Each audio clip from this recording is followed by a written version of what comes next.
Our MC, Ichijo Shinya, is running through a rundown building alongside 5 of his crew members who are specialized in taking down zombies in this post-apocalyptic and terrifying world. This hellish way of life is how Ichijo and a few others have been surviving for the past 5 years in this kill-or-be-killed society. Realizing that the zombies are catching up, one of the crew suggests that they hold out and fight the zombies. In a desperate move, Ichijo and his guys grab a long pole, which they use to push back the zombies. The group then resorts to a genius move of using the pipe as a bridge for a grenade to reach the zombies. The grenade explodes, decimating the zombies and in turn our favorite MC and his group the chance to move forward. Suddenly, they notice that a safety house has appeared right in front of them. They have just 2 minutes before the zone closes, and they have to enter the safety house before then. Our MC recounts how life has been for the past 5 years, and how they got there in the first place. Apparently, there was a great catastrophe that suddenly struck the Earth 5 years ago, which instantly robbed humanity of its peace. Since the catastrophe happened, spaces called special zones of various difficulty levels have been randomly appearing around the world. The special zones are cut off from the outside world, and massive hordes of zombies attack the trapped humans who couldn't enter the special zones. Ichijo continues saying that clearing missions and finding the safety house means a guaranteed escape. In addition to this, stats increase, and one can also acquire items needed for survival. However, those who fail to reach the safety house within the time limit become zombies. In 6 months, 80% of humanity became zombies, and the world plunged into what can be considered hell. Humans who are able to survive within the special zones constantly grow stronger. Because of this, lots of people grew stronger in the harsh environment. To gain more rewards, the strong humans aim for the Grand Slam to clear all the zones up to level 100, and at that moment, for the first time, a level 100 zone has appeared. Ichijo is on the verge of clearing the final level zone, and he is being supported by his 5 other companions. They run toward the safety house with the mindset that they are going to become the first Grand Slam achiever. Ichijo is already dreaming of his achievement when a big zombie known as the Gatekeeper appears beside them. Ichijo quickly tells his comrades to fall back, and the zombie swings into the building to cut off their access to the safety house. Ichijo admits that the zombie standing in front of them is completely different from the ones they have fought in the past. However, Ichijo doesn't see this as a hindrance since they need to defeat the zombie if they are ever going to get the chance to reach the safety house. Ichijo then asks his comrades if they have any useful items left. They tell him that the only items left with them are 5 haste potions and 1 power potion. With this, Ichijo makes a quick plan. He wants to draw the zombie's attention to himself, giving his comrades the time to use the haste potion to hold it down. Once this is done, Ichijo then reveals that he is going to use the power potion to deliver a finishing blow. They are only going to get 1 chance with this, and Ichijo urges his comrades to put in their best.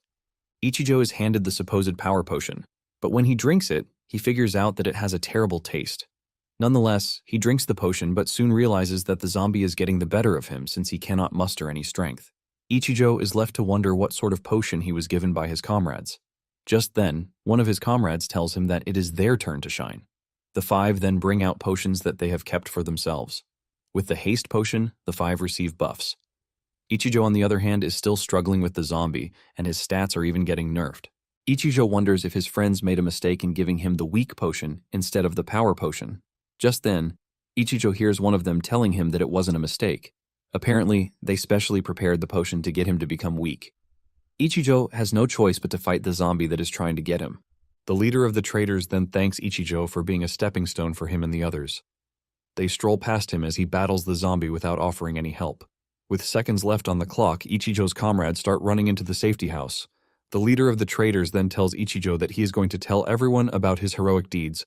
In fact, the traitor is already waiting for the day he is going to become a zombie so he can unalive him.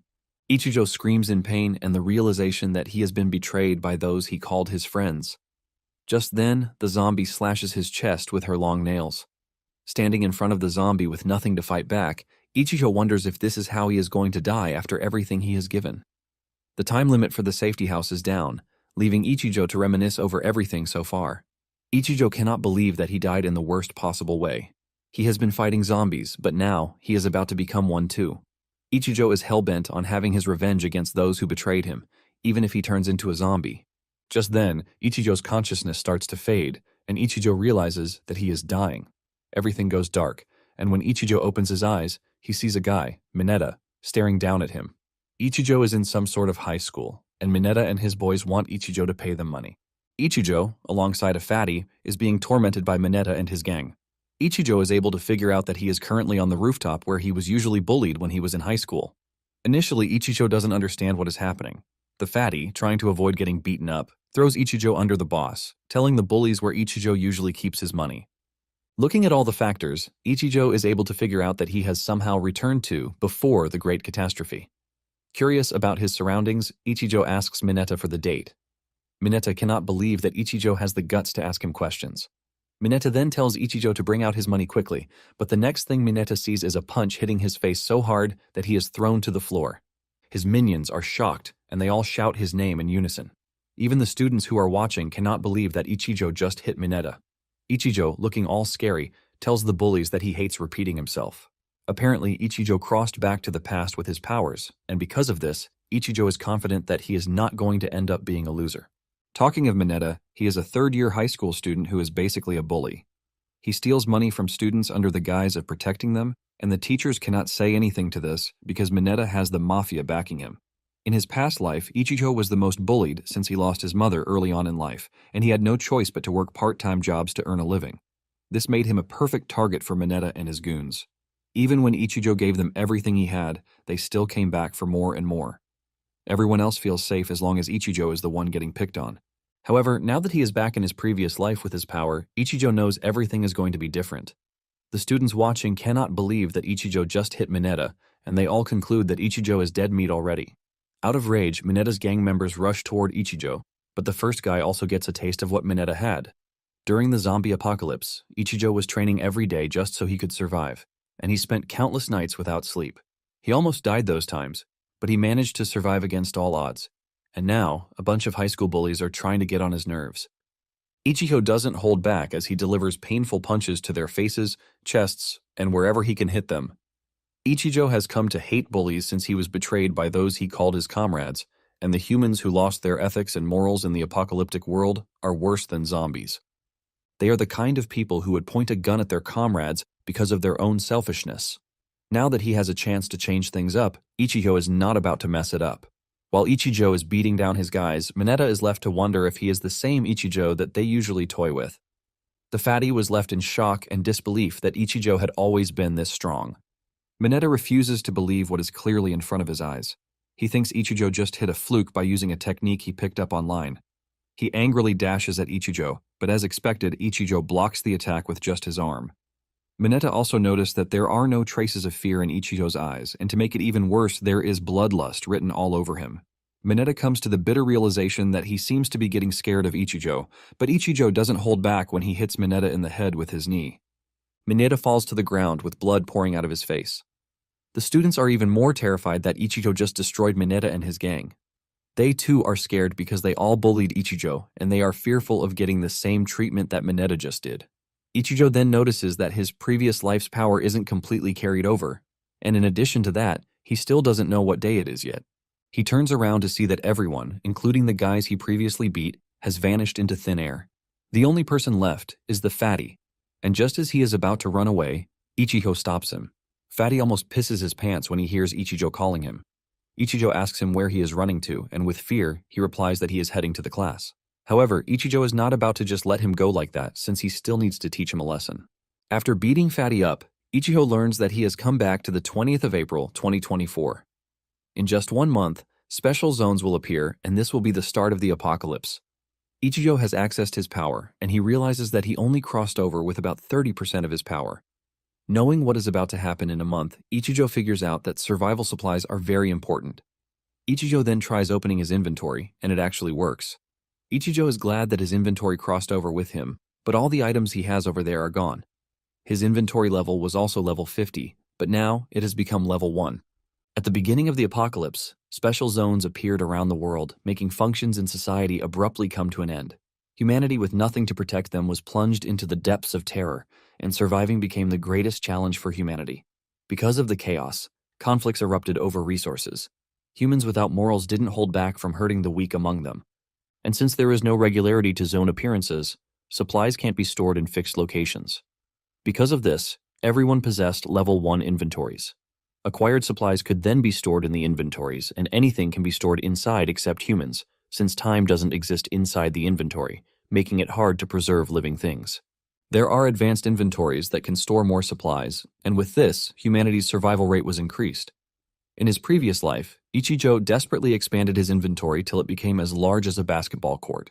Now that he has crossed over, the inventory has dropped to level 1. But Ichijo believes that it is still sufficient for him. Since he needs to expand his inventory and secure sufficient supplies, he needs money and a large amount of money for that.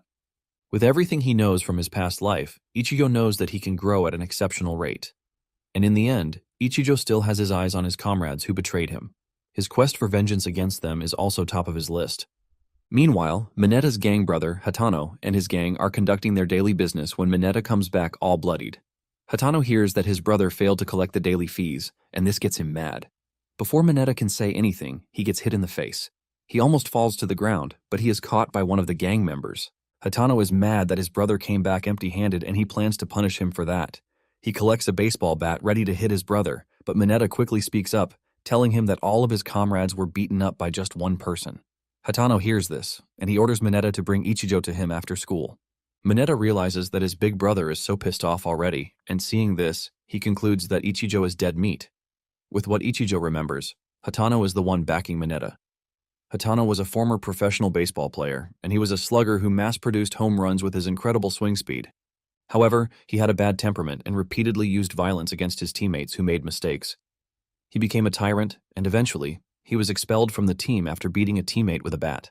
Because of this, his career as a baseball player ended, and he became a person of the underworld. Ichijo is heading out after school when the fatty runs over to stop him. He asks him where he is going, and Ichijo points out that since classes are over, he is going home, which should be pretty obvious to his dull brain. Fatty tells Ichijo that Mineta and his gang are probably waiting for him at the school gate, and if he tries stepping out, he is going to be unalived. Just as the fatty said, Mineta and a bunch of thugs are waiting for Ichijo at the gate.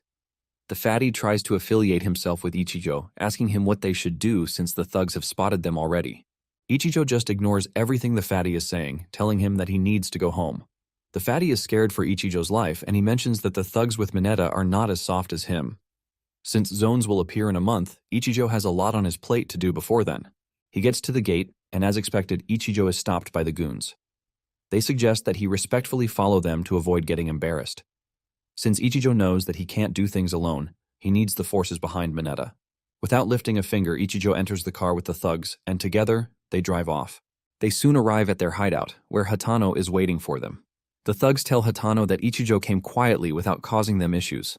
Unknown to them, Ichijo has plans for them, and this is why he punched Mineta. Ichijo stands in front of the scary Hatano, but he shows no sign of fear. Hatano even notices that Ichijo is pretty calm, but Mineta believes that Ichijo is scared. Mineta then suggests that Ichijo get on his knees and ask for forgiveness. He lets him know that this is the only way he gets to go home. One of the thugs comes closer, telling Ichijo that he needs to prepare a huge amount of money, but before he can finish the trash, he wants to say, Ichijo punches him in the face. This immediately forces the others to respond. One thug comes swinging his baseball bat at Ichijo, but he easily dodges it and kicks him in the stomach. Suddenly, Ichijo is grabbed from behind by a big guy. He holds Ichijo down, waiting for his goons to teach him a lesson, but Ichijo uses his leg to raise the bat in front of him, and he hits the big guy with it. He is able to free himself before the other thugs reach him. He blocks an incoming attack and then counters with a punch to the face. One of the thugs manages to land a hit on Ichijo, but just as they are about to start celebrating, they realize that the bat hit Ichijo's bag and not him. Blocking the attack at close range shocks the goons more. Ichijo kicks the thug in the neck to knock him out. In just a few seconds, Ichijo has managed to take down all of Hatano's men. Even Mineta is hiding behind Hatano like a scared chicken. Mineta cannot believe that Ichijo has suddenly become so strong. However, Mineta believes that Ichijo doesn't have what it takes to fight Hatano. Hatano charges at Ichijo and swings his bat, but Ichijo easily dodges it. Ichijo counters with a strike of his own, but Hatano manages to dodge, thanks to his experience. With just this, Hatano is able to assess the situation, and he realizes that Ichijo has combat experience more than what a high school student should have. Before Hatano knows what is happening, Ichijo has gotten to him. Ichijo swings his bat, but he manages to dodge it. However, Ichijo takes another swing in quick succession, and Hatano gets hit in the face. Hatano falls to the ground, leaving even Mineta in shock. Hatano coughs up blood and comes to the conclusion that Ichijo is not moving like a regular high school student. In addition to this, he notices that Ichijo is teeming with bloodlust. Hatano doesn't want to admit it, but he now realizes that Mineta made an enemy of a strong opponent. Hatano also figures out that Ichijo never saw them as anything right from the start. In a surprising turn of events, Hatano tells Ichijo that he is withdrawing from the matter. He lets Ichijo know that he is free to do with Mineta whatever he wants. Hatano is even willing to give Ichijo his territory. Ichijo then scares Hatano when he tells him that he is interested in him, not stupid Mineta. Later that night, Hatano is seen at a club, talking to one of his underworld subordinates, Hiroguri. Hatano wants Hiroguri to help him take down Ichijo. Hiroguri considers it an easy job, but for it, he wants a third of the earnings coming from Hatano's territory. Hatano is shocked at the ridiculous offer that Hiroguri is making. But Hiroguri doesn't care because Hatano is the one who needs his help. Hatano then remembers Ichijo telling him earlier that he is going to move him up, but he still doesn't know what Ichijo means by this. Even though he is baffled by what Ichijo says, Hatano is not ready to just let him live.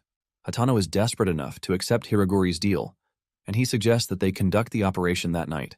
However, Hiroguri doesn't think Hatano has to rush. They are in the middle of this conversation when they hear one of the security guys yelling at someone to back away. Just as expected, it is none other than Ichijo. Hatano is shocked to see Ichijo, and he wonders how he found the place. Ichijo then turns things on their head when he declares that he came to the lounge on Hatano's orders.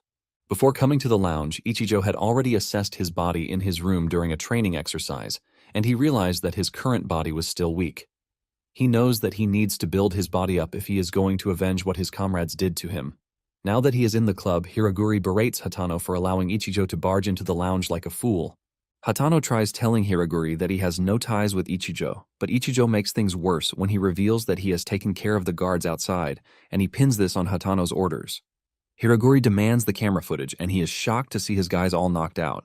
One of Hiroguri's men doesn't want to believe that Ichijo beat the guys. He assumes that Ichijo drugged them or something. Hatano is now caught up in whether what Ichijo said to him in the afternoon could be true. In anger, Hiroguri comes at Hatano with a bottle, but Ichijo throws something at the bottle to break it before it hits Hatano. This shocks Hatano, leaving him to wonder how Ichijo was able to pull it off. The guys are now starting to realize that Ichijo is not an ordinary student because his reaction speed is crazy. Hiroguri then orders his men to go after Ichijo. Hiroguri turns to Hatano, asking him if he is planning to take him down. Hiroguri reminds Hatano that the organization has a rule of not touching their own, but since Hatano is the first to break it, he doesn't care. Hatano tries telling Hiroguri that everything that is happening is a misunderstanding, and he has no part in it. Just then, one of Hiroguri's men holds Hatano from behind. Hatano tells Hiroguri that he doesn't know how Ichijo found the lounge. He adds that Ichijo was the one he wanted Hiroguri to help him take care of. Hiroguri then tells Hatano that he really doesn't care about Ichijo. His eyes are on Hatano because everything that Hatano has will become his once he is able to terminate him. Realizing that Hiroguri is not ready to hear him out, Hatano decides to fight back. He grabs the guy holding him down and smashes him to the ground while making it known that he has no intention of dying in the lounge. Hatano plans to escape since everything has turned out pretty badly. However, he still doesn't know what Ichijo's game plan is. Hiroguri's boys come charging at Ichijo, but he easily beats them up. Even Hiroguri is shocked when he sees Ichijo taking down 2 people in just a second. He is forced to question his take on Ichijo. Hiroguri is not ready to take any chances and tells everyone in the lounge to go after Ichijo. Just as instructed, they all come rushing at Ichijo, but Ichijo is just too fast and swift for them. He delivers punches and kicks to their vital body parts before they can even react. At some point, they manage to hold him down, but when another guy comes rushing at him with a pole, Ichijo kicks a knocked-out thug at the attacker to throw him off balance. The attacker ends up hitting his comrade on the head with his weapon. Ichijo then uses force to step on the thug holding him from behind, and that one screams out in pain. Ichijo then finishes him off with an elbow to the face. Ichijo continues moving like water as he swiftly dispatches the thugs like it is nothing. He uses different techniques to hit them in the face, neck, head, chest, and other vital areas to knock them out. Watching this act of monstrosity is Hiroguri, and he is gripped with fear. Hiroguri cannot believe that Ichijo has taken down all of his boys just by himself. He realizes that by the time Ichijo is done dealing with his boys, he is going to be next on the list. At this rate, even his territory will be lost. Hiroguri then decides that the best course of action is to terminate Ichijo right there. He pulls out his gun, ready to shoot Ichijo, but Hatano slaps it out of his hand. Hiroguri is shocked, and he questions Hatano's actions. Hatano then reveals that he can't stand by while he watches Hiroguri use a gun against a kid. Hiroguri gets mad, reminding Hatano that he was also beaten by the same kid. He urges Hatano not to interfere so he can finish Ichijo off. However, Hatano cannot allow this to happen because he knows that once Ichijo is taken out, There is no way that he is going to escape. Hatano has now come to the realization that having Ichijo by his side is a good thing. Hiraguri decides that Hatano should die, and he comes at him with a bottle. Hatano stands there, pondering his decision.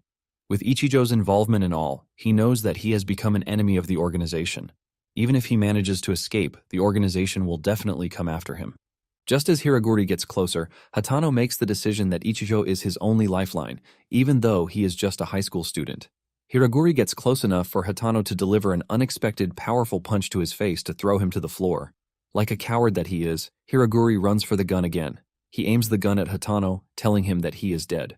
He lets Hatano know that his territory has now become his, but before he can pull the trigger, Ichijo comes flying toward him. With a powerful kick to the face, Ichijo takes care of Hiraguri. After the battle is over, Hatano sits down to reflect on everything that has happened. He can't believe that in just one day, Ichijo took down everyone. Ichijo then walks over to Hatano to remind him of what they talked about in the afternoon. Hatano has no choice but to ask Ichijo why he picked him out of everyone. Ichijo replies that he picked him because he was the person he met. Hatano then realizes that he needs to be grateful for that, or else he will be one of the guys lying on the floor. Hatano then asks Ichijo what he plans to do with the place. Ichijo tells Hatano to make it his territory, reminding him that he already promised to move him up. Hatano promises that he is going to try, but he mentions the fact that the organization will come after them because of what just happened. Hatano asks Ichijo what he wants to do, or what he wants him to do about their predicament. Ichijo replies that since it is inconvenient for him to appear in public, he's going to stay in the shadows while Hatano runs things on the outside. He assures Hatano that just like he did tonight, he plans to expand his influence and push him up. Ichijo wants Hatano to get all the money from his organization because he needs a lot of cash.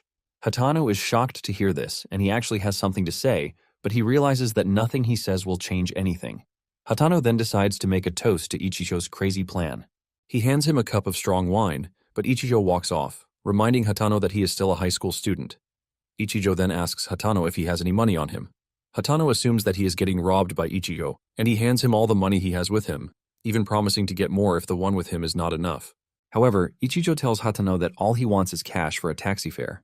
Hatano is shocked when he hears this, as he doesn't want to believe that he teamed up with someone who is so poor he doesn't have the money to pay for his own taxi. Ichijo then asks Hatano about his manpower.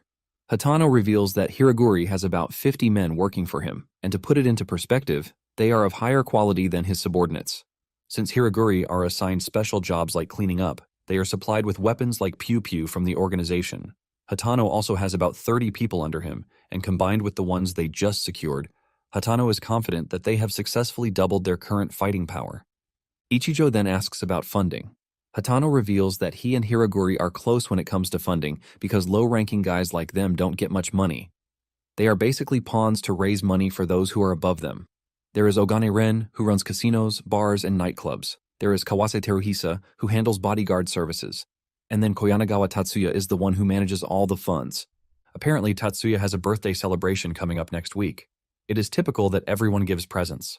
In the eyes of regular people, it might be presents, but to those who are in the game, they know that it is tribute money. Because of the upcoming birthday, Hatano and Hiraguri were desperately gathering funds, but everything has now come to an end, all thanks to Ichijo's crazy plan.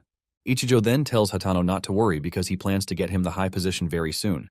In reality, Hatano was trying to scare Ichijo off, but it seems his talk even made things worse. Hatano then suggests that they exchange contact information, but Ichijo lets him know that he doesn't have a cell phone.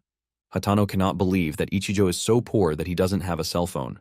Since Hiraguri and his men are unconscious, Ichijo asks if he is going to clean up the mess, and he says yes. Hatano lets him know that he has already called people, and he assures Ichijo that he is going to keep the guys in line. Just then, Mineta and the other guys under Hatano show up. Mineta is left in disbelief as he stares at all the unconscious bodies lying on the floor. He is more shocked when he sees Ichijo with Hatano. Ichijo is not ready to start a discussion, and just as he is about to leave, Hatano stops him. Hatano calls Mineta over and tells him to give him the new cell phone he just bought. Hatano then hands the phone over to Ichijo, telling him that all the contact information he needs is in there. Ichijo initially rejects the phone, but Hatano insists. Hatano then tries to act all cool by hugging Ichijo, but Ichijo doesn't move like that, and he slaps his arm off. Ichijo tells Hatano not to overthink things and just follow his instructions. Ichijo then starts to walk away. Hatano is forced to ask Mineta if Ichijo is truly his classmate. Mineta confesses that up until that day, Ichijo was a wimp. Hatano then tells Mineta that Ichijo took down all of Hiroguri's men by himself. Mineta is left in disbelief when he hears this. Hatano noticed the killing intent from Ichijo before he left, and Hatano understands this because Ichijo doesn't trust him yet. As Ichijo walks in the street, he thinks about Hatano addressing him as his comrades. Ichijo believes that he doesn't need comrades because he is on a lone mission. He has just one goal, and this is revenge. Just then, he sees a video of Ichijo and Nozomi playing on the billboards. Nozomi was one of the guys who betrayed him. Nozomi's father is the president of a large company. In Ichigo's previous life, right after the catastrophe, Nozomi's company was the first to analyze survival rules. Using their subordinates to gather materials, they were able to upgrade their inventories. The group prepared massive inventories, and they hoarded large quantities of supplies. In the harsh world where everyone was trying to survive, the company's actions became extreme. The company didn't care about the well-being of others, and they remained above ordinary people. Ichijo knows that even though he is reborn, he still doesn't have what it takes to make contact with them, let alone get his revenge. Ichijo concludes that he needs loads of money for the apocalypse and also to get his revenge. He also wants to find opposing forces and weaken them before the apocalypse. Ichijo promises to return the pain Nozomi gave him tenfold. Ichijo stands at the entrance of the bus and loses himself in thought until another passenger calls his attention. Ichijo turns back to look at the lady, and what he sees is a zombie staring at him. Subconsciously, he reacts to this and leaps backward. He wonders why there is a zombie when the great catastrophe has not yet begun. However, taking a closer look, Ichijo realizes that the lady and everyone else in the area are normal people, just going about their daily lives. Ichijo believes that he just hallucinated, but then he hears a strange voice in his head. This was the same voice he heard when he was reborn. Ichijo then looks up to see a special zone above him. This contributes to his fear because the catastrophe has not begun, but he is seeing things like it already has. He then notices that no one else is reacting to the special zone, which means he is the only one seeing it. Just then, he hears the voice again, and he realizes that the voice is guiding him to the zone. He wonders if he should go or not. After a brief moment of thought, he dashes toward the zone without minding the traffic. He gets to the entrance of the zone and it dawns on Ichijo that he will be the only one who can enter a month early. Every item obtained in the zone cannot be obtained in the real world. If the zone is real, Ichijo realizes that he can use this to prepare his inventory for the apocalypse. With the high rewards at stake, Ichijo doesn't mind the risk. With this, he enters the special zone with an entry level of 1. Upon entering the zone, Ichijo is given a special mission. The system tells him to defeat 15 normal zombies and 1 mutant zombie in under 1 hour. In the space of 1 hour, he is also supposed to find the safety house, and he has a special reward for this too. Ichijo is surprised by this, as there was nothing like this in his previous life. He believes that this change is related to his rebirth, and then he considers it an advantage to his goal. Ichijo decides to focus on the mission and clear it. He remembers that in his previous life, just to find a safe house was always difficult. However, this time, all he has to do is defeat 15 zombies and 1 mutant zombie. Without saying too much, he knows that preparation is the only way he can survive in the zone. Apparently, when entering the zone, one is usually transported to a safe location. At the same safe location, the players can get basic survival items. Players can only get fundamental items like an axe and a first aid box. Any other important items must be gathered in the zone. Ichijo plans to take everything of importance from the safe location, and even if he doesn't use them during the mission, he can always use them later since they are kept in his inventory. Ichijo narrates that the most important things aren't survival items, but magic ore and crystal stones obtained at the safety house. These magic ores can then be combined with money to expand inventory. Magic ore quality is also divided into 4 ranks. The higher the zone level, the higher the probability of obtaining high-quality magic ore. Therefore, higher quality magic ore is more effective for inventory expansion. In addition to this, the special elements contained in crystal stones through late apocalypse development are used as materials for various potions. They are indispensable for humanity's survival within zones. To put it simply, both of these items can be said to be talismans for surviving the apocalyptic world. Ichijo knows that once he steps away from the safe location, the mission begins. Ichijo is hoping to get a month's worth of resources ahead of time. Ichijo then goes past the starting point and reveals that there is no going back again. Ichijo is aware that the mission requires 3 things, and the most important element among them is time. Ichijo carried over some of the power from his previous life, but he still considers his body to be pretty weak. Ichijo admits that even though he has been thrown into a beginner-level zone, he still needs to be careful because taking down 16 zombies, including a mutant zombie, is no easy task. Ichijo is thinking of getting the location of the safety house when a zombie appears beside him. Ichijo almost gets caught in the zombie's attack as it breaks out from the glass beside him. Ichijo realizes how close he was to becoming zombie food because just one more step ahead and the zombie would have caught him. Even though the zombie is a beginner-level zombie, it is still far stronger than humans, and once a person is bitten, they have to escape to the safety house for treatment, or else they will become a zombie. The zombie charges at Ichijo, and he admits that the enemy is formidable since they never lose track of their target once they are locked on. In addition, their movements cannot be stopped by regular movements. However, the zombies have just one weakness, and this is their head. Thanks to Ichijo's experience, he is able to evade the zombie's attacks and then relieves it of his head. With this, he has defeated one zombie and he has 56 minutes left to finish the mission.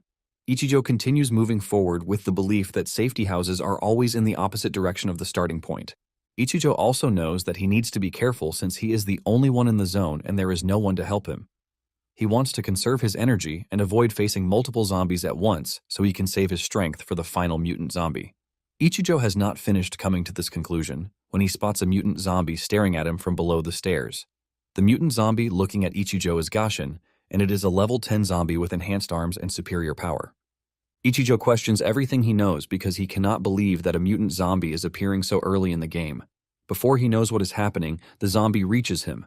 The zombie punches him, but he manages to block the hit, but it still sends him flying backward. This scares Ichijo because he knows how dangerous Gashin is. Once a person is caught, there is no escape as the zombie usually crushes its victim to death. In his previous life, Ichijo recalls that many people were killed by Gashin. Ichijo admits that there is almost no chance of defeating Gashin in a head-on fight. The zombie almost catches him, but he manages to make a quick evasion and he rolls away. He realizes that the location is also a bad spot to engage Gashin. Because of this, he runs down the stairs to try and find a suitable place where he can take on Gashin.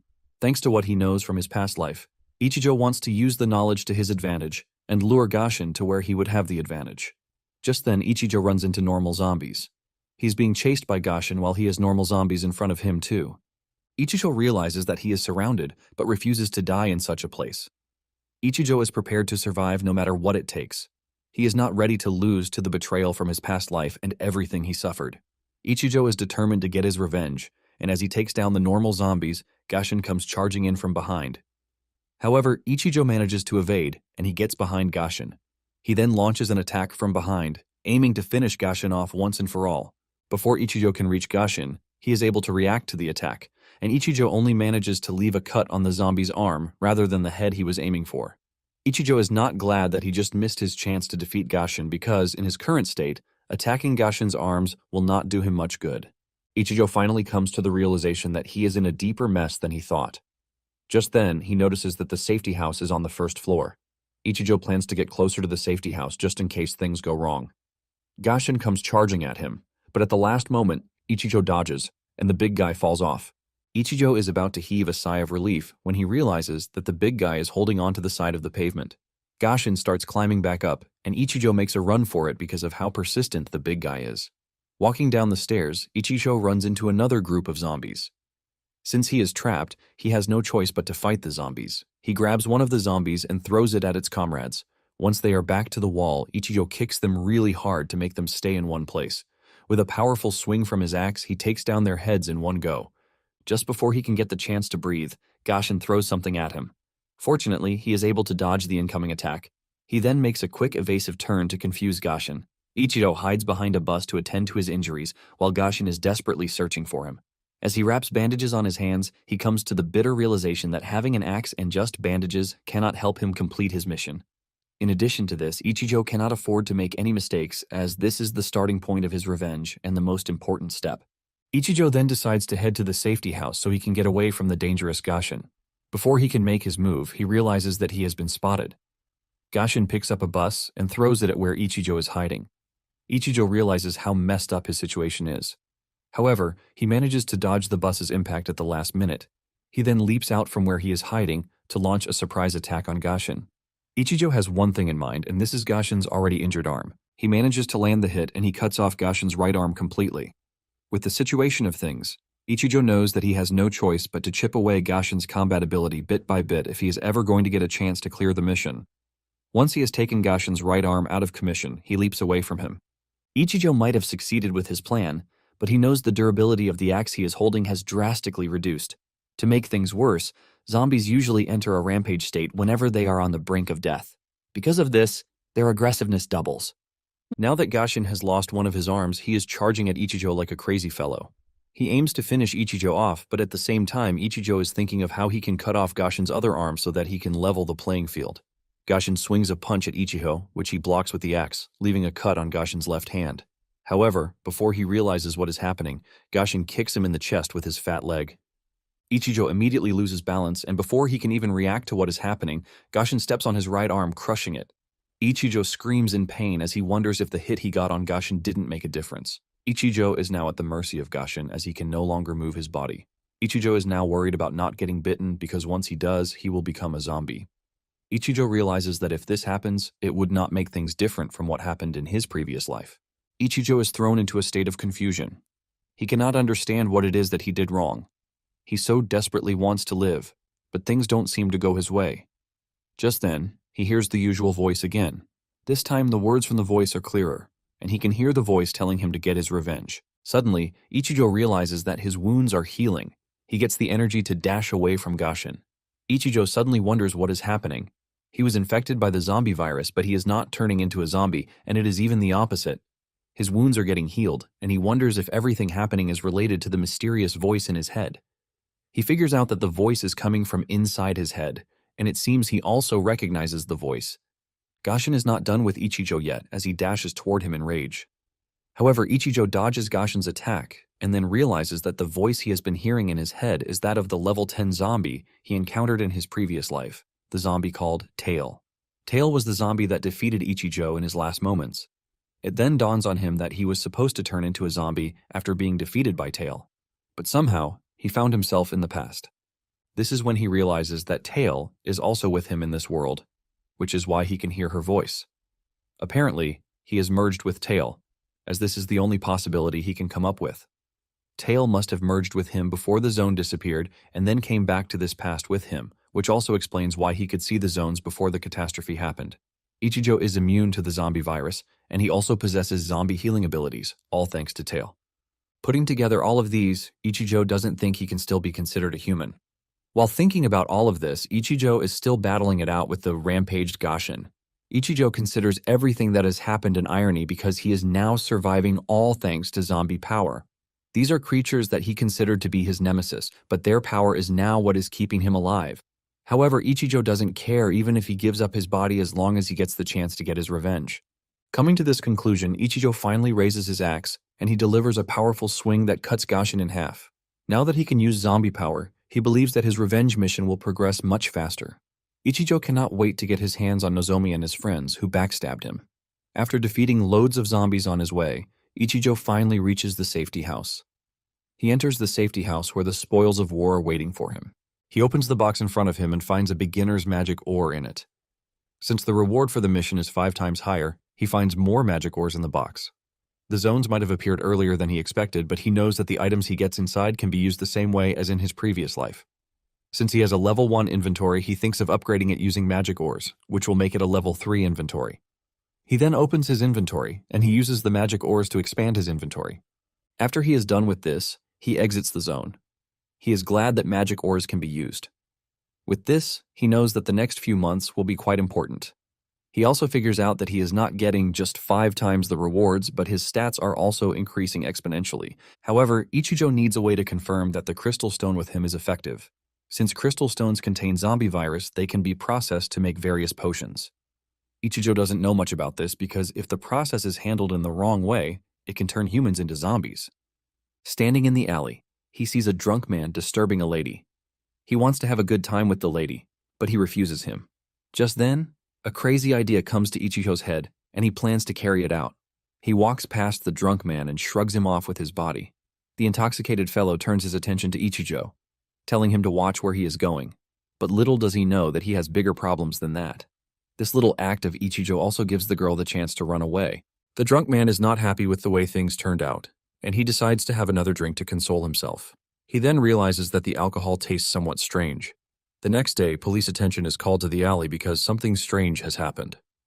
The police closed off the scene from the public, leaving people to guess what might be wrong. Some just speculate that someone died in the alley, and the corpse appears to be strange. Two forensic scientists, a man and a woman, soon arrive on the scene to check on the body. The lead scientist demands to see the body, and a police officer leads him to the alley where the body is. This is the first time they will see something as strange as this. Staring at the corpse, they see a bloated fellow with boils all over him. The lady scientist sees the body, and with her reaction, it seems she might know what is going on or have a faint idea. After getting a good look at the body, the lead scientists tell the police to regard the case as wine poisoning. However, the female scientist, Etsuoka, decides to take a better look. She touches the body to get a feel of what is wrong. She touches blood on the victim's body and then proceeds to talk to her boss. She believes that they should look more into the case. She wants them to collect blood samples and run tests on them, but her boss arrogantly tells her that their work is done. Etsuoka tries telling her boss that what she saw is not ordinary blood, but the man subtly reminds her that she is still in training. The lead scientist urges Etsuoka to follow his instructions if she wants a good evaluation for her graduation practicum. The lead scientist then makes his way out of there while Etsuoka still tries to call his attention to everything wrong with the body. Etsuoka walks past Ichijo while telling her boss this. Ichijo hears this, and in a revelation, it turns out that Ichijo was the one responsible for what happened. He wanted to confirm whether humans can become zombies from the zombie virus before the catastrophe. With the results he has gotten, he believes that zombification doesn't occur before the apocalyptic world arrives. In addition to this, Ichijo wants to get Etsuoka on his side before all hell breaks loose. In Ichijo's previous life, Etsuoka was an excellent pharmacist. She created potions using crystal stones from within the zones. She succeeded in minimizing the side effects of the zombie virus to the maximum extent. Even those who are considered the strongest needed her potions to survive, and this was all made possible because of her curiosity. However, Etsuoka's curiosity became her downfall when she used herself as a test subject, leading to her death. Ichijo knows that he can increase his combat ability both in reality and in zones if he can get Etsuoka to make potions for him. Ichijo is determined to make Etsuoka his comrade in this life. After Etsuoka realizes that her boss is not ready to hear what she has to say, she decides to conduct an investigation all by herself. Just then, Ichijo approaches her, and when she asks him who he is, he lets her know that he is the person of interest that she is looking for. Ichijo suggests that they talk somewhere private. Meanwhile, Hatano got a call from Mineta about cleaning up a space. Mineta follows Hatano to help him, even though they have no idea what Ichijo is all about. Moments later, Ichijo and Etsuoka arrive at the building.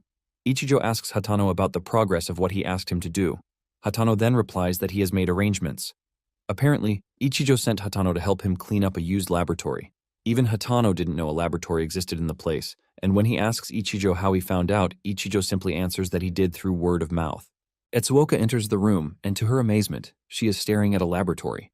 Hatano lets her know that the cleaning is done, but he doesn't know if the machines are still working. Excitedly, Etsuoka rushes in to check out the machines. Ichijo was able to locate this place because it was Etsuoka's laboratory in a previous life. Ichijo then tells Hatano to give him and Etsuoka some privacy because he has things he needs to discuss with her. Hatano is shocked to hear this, but it raises his curiosity about Etsuoka even more. The fact that Ichijo goes as far as to prepare a laboratory for Etsuoka baffles Hatano. While checking out the machines, Ichijo tells Etsuoka that they need to discuss more important stuff. Ichijo then brings out the crystal core and he shows it to Etsuoka, telling her that the guy in the alley died because of the crystal core. Etsuoka rushes over to collect it, but Ichijo refuses. Etsuoka tells Ichijo to stop touching something of such importance with his bare hands, as she would have to investigate the structure of the crystal core.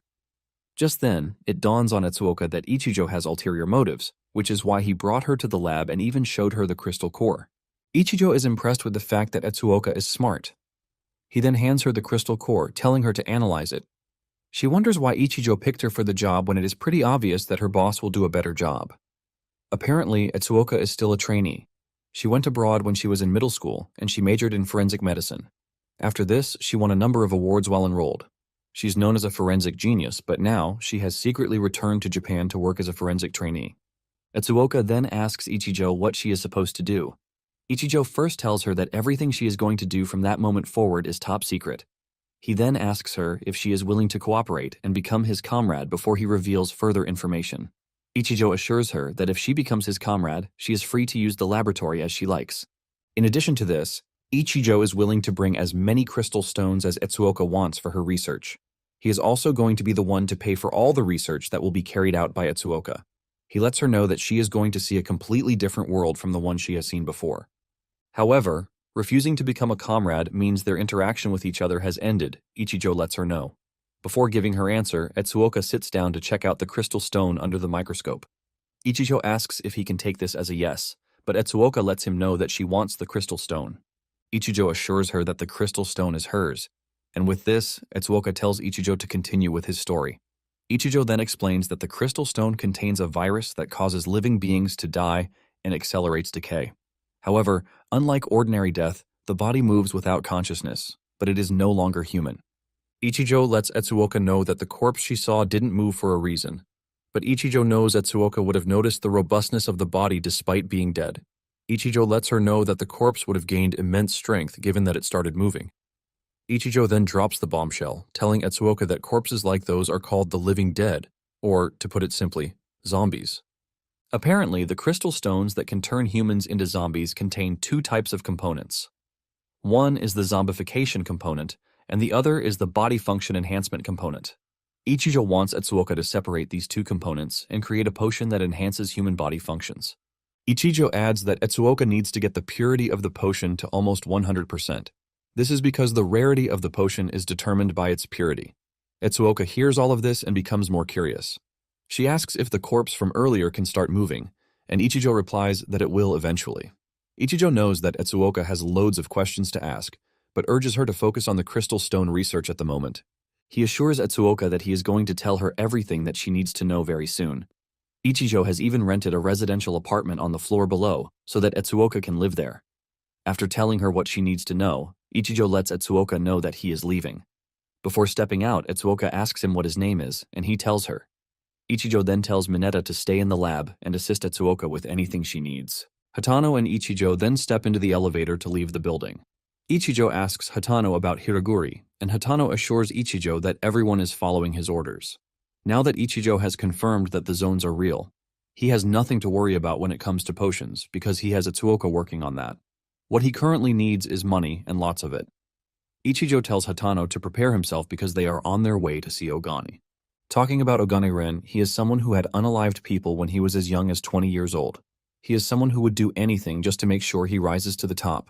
With his ruthless methods, he obtained his current position. He handles the entertainment business, and his main operations are casinos and nightclubs.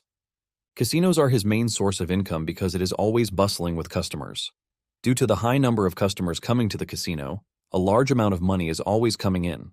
Everyone visiting the casino believes that they can become wealthy, but only a few have been able to actually achieve a victory in the casino.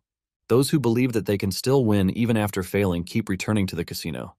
The casino lends money to those who don't have money just so that they can gamble it all off and then drag them into a worse situation than what they were before.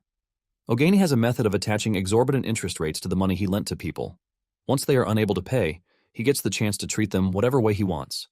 He keeps some in his office and hits them with golf balls just to punish them. Some will even argue that they can't pay back the high interest on the money, but Ogani always refers them to the agreement they made when borrowing the money. Ogani even resorts to using their families against them. Ogane then cuts off his victims' fingers and sends them to their families. He usually increases the fee while demanding that the family exchange someone for a hostage. Ogane's methods might be cruel, but this is how he secures funding for the organization. And talking about these funds, it usually amounts to tens of billions. After Ogane is done dealing with one of his debtors, he learns that Hatano and his group want to see him. He tells his assistant to let them in, but even before he can deliver the message, Hatano and his guys barge into the room. The assistant tries to stop them, but Ogani tells him to let them come in. Hatano sees the bloodied guy being dragged out of the room, and he comments on Ogani's ruthlessness. Ogani admits that he is ruthless, saying that Hatano is also like him. Apparently, Ogani has heard about Hatano's absorption of Hiraguri's territory.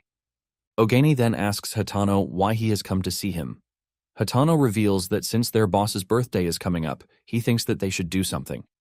Ogani reminds Hatano that he doesn't make deals that are not favorable to him. Ogani lets Hatano know that he is open to helping him stand out in front of the boss, but Ogane will want his territories in return. Hatano is shocked to hear that Ogane wants the territories he fought so hard to have. Unknown to Hatano, Ogani has had his eyes on his territories for a long time now. Ogani never thought Hatano would walk right into his trap, and to top it all off, he came with just 3 people. Before coming to see Ogane, Hatano had already warned Ichijo about the risks of going to the casino. He lets Ichijo know that there are over 100 guys working in the casino as security. Ichijo lets Hatano know that his aim is to reduce casualties, and he also wants to make a strong point in front of Ogane. Ichijo told Hatano to order him around in front of Ogane since they are trying to play Hatano as the boss. Now that they are already in front of Ogane, Hatano makes his move. He charges at Ogane and tries to punch his body with a pencil, but Ogane's personal guard blocks him off. Ichijo also swings into action, and with just one kick, he sends the guard behind him flying. The other security guard tries running at Ichijo, but Hiraguri blocks his path. Hiraguri has always hated those who are working for Ogane, and this is the best moment to take out his anger on them. In the ensuing chaos, Ichijo tells Hatano to be careful. He urges him not to let his guard down because he wants to handle Ogane's personal security guard. Hatano tells Ichijo to be careful because the security guy he is about to go against is the strongest one among all of Ogane's men. Ogane has never had to worry about security issues because he has the guy by his side. The security guy arms himself with a golf club and comes at Ichijo. Ichijo dodges the attack and manages to grab a golf club of his own to try and defend himself. In the conflict, the security guy swings his club so closely to Ichijo's face that it removes the face mask that he is wearing. Hatano is worried when he sees this, and he asks Ichijo if he is fine. Ichijo replies that he is good. He takes a better look at the security to assess his strength. Ogane tells his security guy to keep the commotion to a minimal level so as not to scare off the customers. The security guy acknowledges this, and Ogane orders him to wipe out Hatano and his guys. The security guard swings his golf club at Ichijo, but he dodges and counters with a left kick to the side. The guard blocks this, but before he can react, Ichijo's right kick comes, landing on his neck. This throws him off balance, and Ichijo continues with a kick to the chest. The security guy is thrown into the distance, knocking him out. Ogane is shocked when he sees this. He makes a call asking for reinforcements. A bunch of guys show up immediately. But Ogane is disappointed. He wanted more, and the goons told him that most of their comrades are stuck in traffic. Ogane asks Ichijo if he is behind this, and he says yes. However, Ogane is still confident that the men who came are more than enough to deal with Ichijo. Ogane promises to give the goons 200,000 each if they can get Ichijo. This excites them, and they come charging at Ichijo, but minutes later, Ogane is dragged to the casino hall by Ichijo. The customers are shocked to see the owner of the casino beaten up. Hatano cannot believe that Ichijo single-handedly wiped out Ogane's men. Hatano then calms the customers. He explains that the casino is just going through a bit of a problem. Hatano lets the customers know that he is now the owner. And as a commemoration, he will be giving out 10,000 chips as a present. The customers hear this and start to rejoice, totally ignoring Ogane, who has been nothing but trash to them. Suddenly, Ijuin, Nozomi, and his friends appear in the room. Hatano is shocked to see them.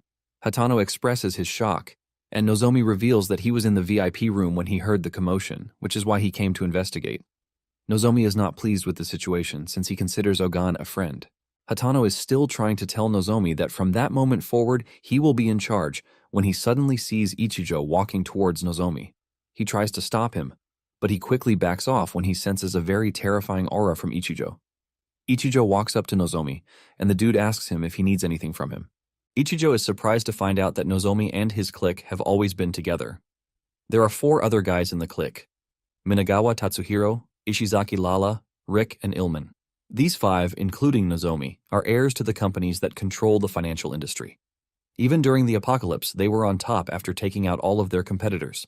It dawns on Ichijo that the 5 had it in mind to betray him from the start. They have always been friends, not just acquaintances. Ogane grabs Nozomi's leg, begging him for help, and promising to pay whatever it is that he wants. Just as Nozomi is about to stretch his hand to Ogane, Ichijo smashes Ogane with the golf club, spilling blood on Nozomi's face. Nozomi's guard wants to intervene, which is what Ichijo wants, but Nozomi manages to control his security guard. Nozomi then moves closer to Ichijo, telling him that he would unalive him if they were not surrounded by people. Nozomi tells Ichijo that he is lucky only if he knows that he is the lucky one. Nozomi decides to back off, and Ichijo tells him that they will be meeting face-to-face again. Nozomi is pissed off at this, and he tells his guys to dig into Ichijo. Once the commotion has died down, Hatano urges the customers to continue enjoying themselves, assuring them that the chips will be distributed soon. Meanwhile, Ichijo is angry at himself because he almost couldn't control himself, and he would have terminated Nozomi. Ichijo has no plan of letting Nozomi die so easily. He wants to make his life a living hell before he unalives him. Hatano then tells Ichijo that it is unwise to make an enemy of Nozomi. Ichijo lets him know that he is aware of this. Ichijo then asks Hatano about the day's earnings. Hatano promises to check it later, but asks Ichijo what he wants it for. Ichijo then tells Hatano to use everything to buy gold and make sure it is a physical transaction. Hatano is shocked to hear this, and he is forced to ask Ichijo why he needs to buy gold. Ichijo simply replies that it is none of his business. He tells him that even if it is expensive, he should buy it and deliver it to the laboratory. Ichijo then lets Hatano know that he is heading home because he has business he needs to attend to. Ichijo narrates that inventory can be expanded up to level 10 with only beginner magic cores. But from level 10 onwards, another material is needed, which is gold. The gold needed to reach level 11 is 3 kilograms, and from there, the required amount increases exponentially. Because of this, in the apocalyptic world, massive amounts of gold are consumed and quickly depleted. Since he will need to stock lots of supplies, Ichijo figures out that inventory expansion should be his priority. He decides that he is going to leave the procurement of gold to Hatano while he focuses on finding special zones. Since gold is a finite resource, he believes that once his holdings increase, Nozomi's holdings will definitely decrease. Suddenly, Ichijo gets a weird feeling in the air. He looks around and he spots a special zone opening in the distance. He takes a closer look and figures out that the location of the special zone is the school. At school the next day, Fatty notices that Ichijo has not returned to the school since he was taken away by Mineta and his guys. He wonders if Ichijo is fine, and just then, he sees one of the class big boys sitting in Ichijo's seat. Fatty questions him, and the dude replies that Ichijo is not coming back to school, so there is no need to keep his seat for him. The dude is still talking trash when suddenly Ichijo appears in the class and throws the dude's books out of the window. Ichijo tells the dude to leave his seat before he beats him up. The dude wants to protect his ego by talking back at Ichijo, but his friend cautions him, reminding him that Ichijo beat Mineta up. Everyone in the class is surprised to see that Ichijo returned to the school unarmed after being taken away by Mineta. Fatty, who is Ichijo's seatmate, expresses his shock that Ichijo came back to school. Ichijo then asks him if he is happy with this or just straight up disappointed. Fatty then reveals that he is happy because Ichijo beat Mineta up for him. The night before, Ichijo recalls that the zone hadn't appeared yet when he came to the school. He assumes that the generation isn't complete yet, which is why the zone didn't appear. Ichijo wonders if he can now sense zone occurrences, and he was able to figure out that the zone will appear the next day. Ichijo is still in his seat, thinking about how to handle the zone when he is approached by Amane Miki. She asks Ichijo if he is fine because the whole class was worried. Ichijo doesn't care about her sympathy because in his past life, Amane was manipulating the boys into doing whatever she wanted. Because of her beauty, she turns the boys into her personal slaves. Amane then tries to manipulate Ichijo as usual. She tells him to buy breakfast for her so that they can eat together. In her mind, she didn't care because she was already looking for another errand boy, believing that Ichijo wouldn't come back to school. She is shocked when Ichijo tells her to go buy what she wants by herself because she is an eyesore. Amane cannot believe that Ichijo just called her an eyesore. The dude from earlier hears this and starts acting all tough, asking Ichijo why he would say such a thing to Amane. Other boys also join in, telling Ichijo that he is completely wrong for treating Amane in such a manner. Amane silently tells the boys not to touch Ichijo because they are all friends. However, the boys insist that they need to teach Ichijo a lesson. In Amane's mind, this is what she wants actually. Ichijo cannot believe that this was the bunch of guys bullying him in his past life.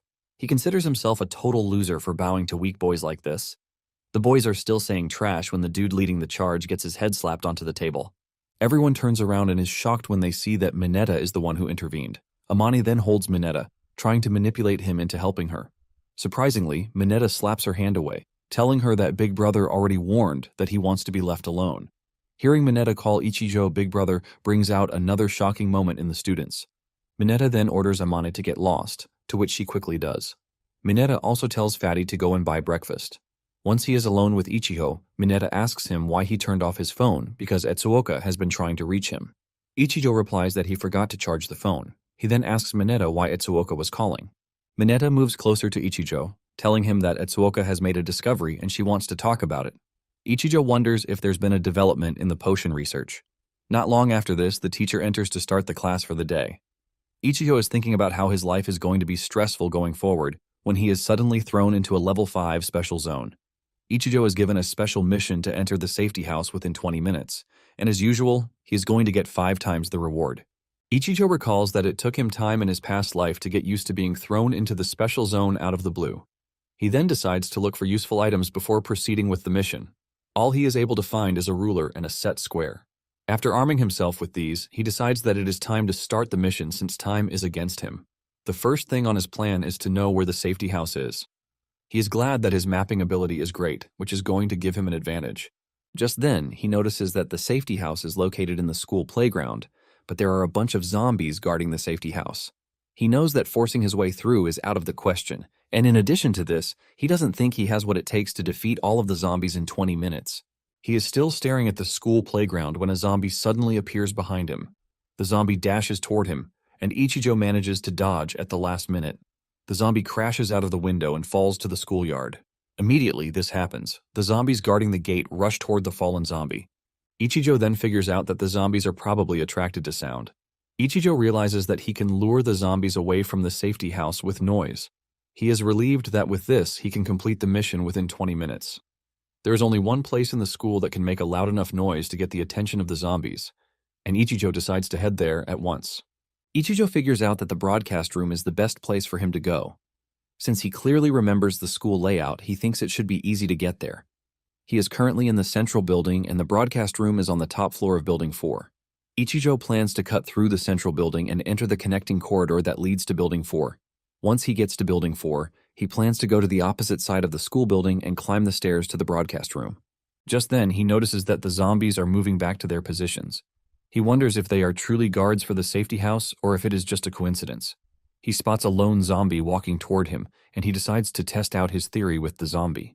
Ichijo overpowers the zombie and throws it to the schoolyard. Just as expected, the zombies rush over to where the zombie fell. Ichijo is able to confirm that once they hear an abnormal sound, they all rush in the said direction. The fastest among the zombies are the elite zombies. The elite zombies are the ones who had excellent physical abilities when they were still humans, and they retain those abilities.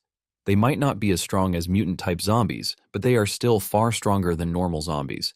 It dawns on him that when he was thrown into the zone, the sports department was having a PE class in the playground, which is why so many of the playground zombies are elite zombies. Just as he predicted, the zombies start moving back to the safety house after they are done investigating where the sound came from. With what he has seen, Ichijo figures out that he has just one chance to get things right. He cannot afford to make mistakes. He figures out that his movement to the broadcast room will determine how everything will end for him. Just then, he spots a zombie in his direction, and Ichijo quickly moves into a secure spot to take out the unsuspecting zombie. He appears behind the zombie and uses the set square to decapitate it. With this, Ichijo has 17 minutes left. He figures out that time is running out fast. He barely has time to spare because it takes at least 5 minutes from the broadcast room to the playground. And this is if he doesn't run into any interference. Ichijo arms himself with a shovel and figures out that speed and strategy will be his key to victory in this current zone. Not long after this, he arrives at the connecting corridor. He spots 3 normal zombies, and since there is no place for him to hide in the connecting corridor and taking another route will cost him precious time, he figures out that cutting through the zombies is the only way out. He also needs to eliminate the zombies in the quietest way possible so as not to alert the zombies in the school building. He immediately dashes towards the zombies and cuts through them in an instant. Now that he has taken out the zombies in the connecting corridor, he figures out that Building 4 is the most difficult to navigate through. He arrives at Building 4, and Ichijo admits that Building 4's structure is the most complex of all the buildings. The stairs leading to the broadcast room are at the end of the hallway. He finds himself in a long corridor but doesn't see a single zombie in the area. However, he is not ready to put his guard down because there are plenty of places for the zombies to hide. Since he has no time to think of a plan, Ichijo decides that he will have to adapt to whatever comes his way. Unknown to him, there is a zombie behind him. Just then, Ichijo spots the zombie's shadow. This is what saved him from getting one-shotted by the zombie behind him. He manages to jump out of the way of the zombie's punch, shattering the ground. Fear grips Ichijo as he realizes that he is standing in front of an elite zombie that was hiding behind the door. To make things worse, the noise from the conflict attracts the nearby zombies. Ichijo admits that he has just found himself in a very difficult position. Ichijo stands back up and grabs his shovel before the zombies come charging at him. He tries running through the zombies, but one of them manages to graze him. Before he can get a moment to breathe, another one comes at him. He almost bites Ichijo, but he blocks the zombie's mouth with the shovel. While he is struggling with the annoying zombie in front of him, the elite zombie is ready to punch his head off from behind. Just as the punch is about to land, Ichijo makes a last-minute dodge. He jumps backwards, and the elite zombie ends up punching his comrade's head off. By the time the elite zombie turns back, Ichijo has disappeared from the scene. However, the elite zombie has a great sense of smell, and he follows Ichijo into the classroom where he entered. Behind a desk, Ichijo leaves some of his blood to attract the zombie. The zombie arrives at the desk area and doesn't hold back as he smashes the area. Meanwhile, Etsuoka is in the lab working on the potion. She admits that separating the two elements is much harder than she thought it would. The ratio of zombie virus in the crystal stone seems to be too high. The highest purity she has been able to attain is 60% purity. In this level of potion, there is still too much virus proportion. Etsuoka has read through all the materials she knows of, but hasn't been able to find any description of the kind of virus being housed in the crystal stone. Since Ichijo is the only one who knows where the crystal stone came from, he is the only one who can answer certain questions that she has. But at this dire moment, Ichijo is not available. Etsuoka is also baffled by the fact that Ichijo has something like this with him, and the fact that he knows how to use it well. Back in the zone, Ichijo has successfully deceived the elite zombie, and while the zombie is trying to pull himself back together, Ichijo comes running from behind. He charges at the zombie at full speed. The elite zombie reacts to Ichijo's presence and swings a punch at Ichijo. However, Ichijo dodges the punch and hits the zombie in the legs with full power. This throws him off balance, but before he lands on the ground, Ichijo meets him halfway with a shovel punch to the face.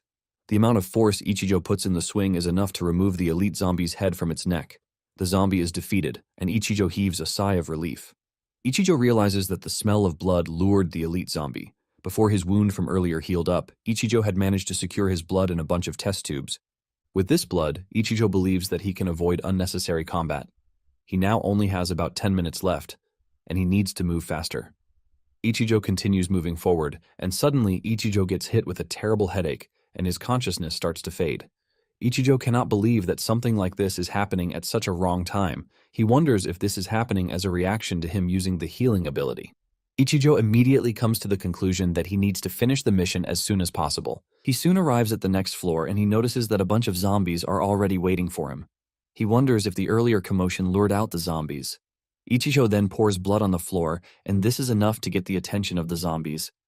They rush toward the scent of the blood, and Ichijo maneuvers behind them. Ichijo wants to try his best to avoid combat since the broadcast room is above him. Ichijo arrives at the 4th floor but finds no traces of zombies in the area. He sneaks into the broadcast room as quietly as he can. Fortunately for him, there are no zombies in the room. Ichijo hopes the broadcast equipment is still working perfectly. Ichijo drops his shovel and then tests out the broadcast equipment. The machine comes on, and Ichijo heaves a sigh of relief that he can still use the machine. In his past life, he helped the broadcasting club several times, so he still remembers how to use it. He is in the middle of getting the broadcast machine to work when a zombie slowly opens the door. Ichijo doesn't notice the presence of the zombie, nor does he know that a zombie has opened the door. He continues with what he is doing until it is too late. He finally senses the zombie when it is already beside him. In reaction to this, Ichijo grabs his shovel, ready to defend himself. Just then, he hears something shocking. He hears the zombie saying something. Ichijo properly turns to look at the zombie, only to find a very large, scary zombie staring down at him. Apparently, the zombie is telling him not to enter the room without permission. Ichijo is now face to face with a zombie as large as the room itself. Ichijo recognizes the zombie type standing in front of him.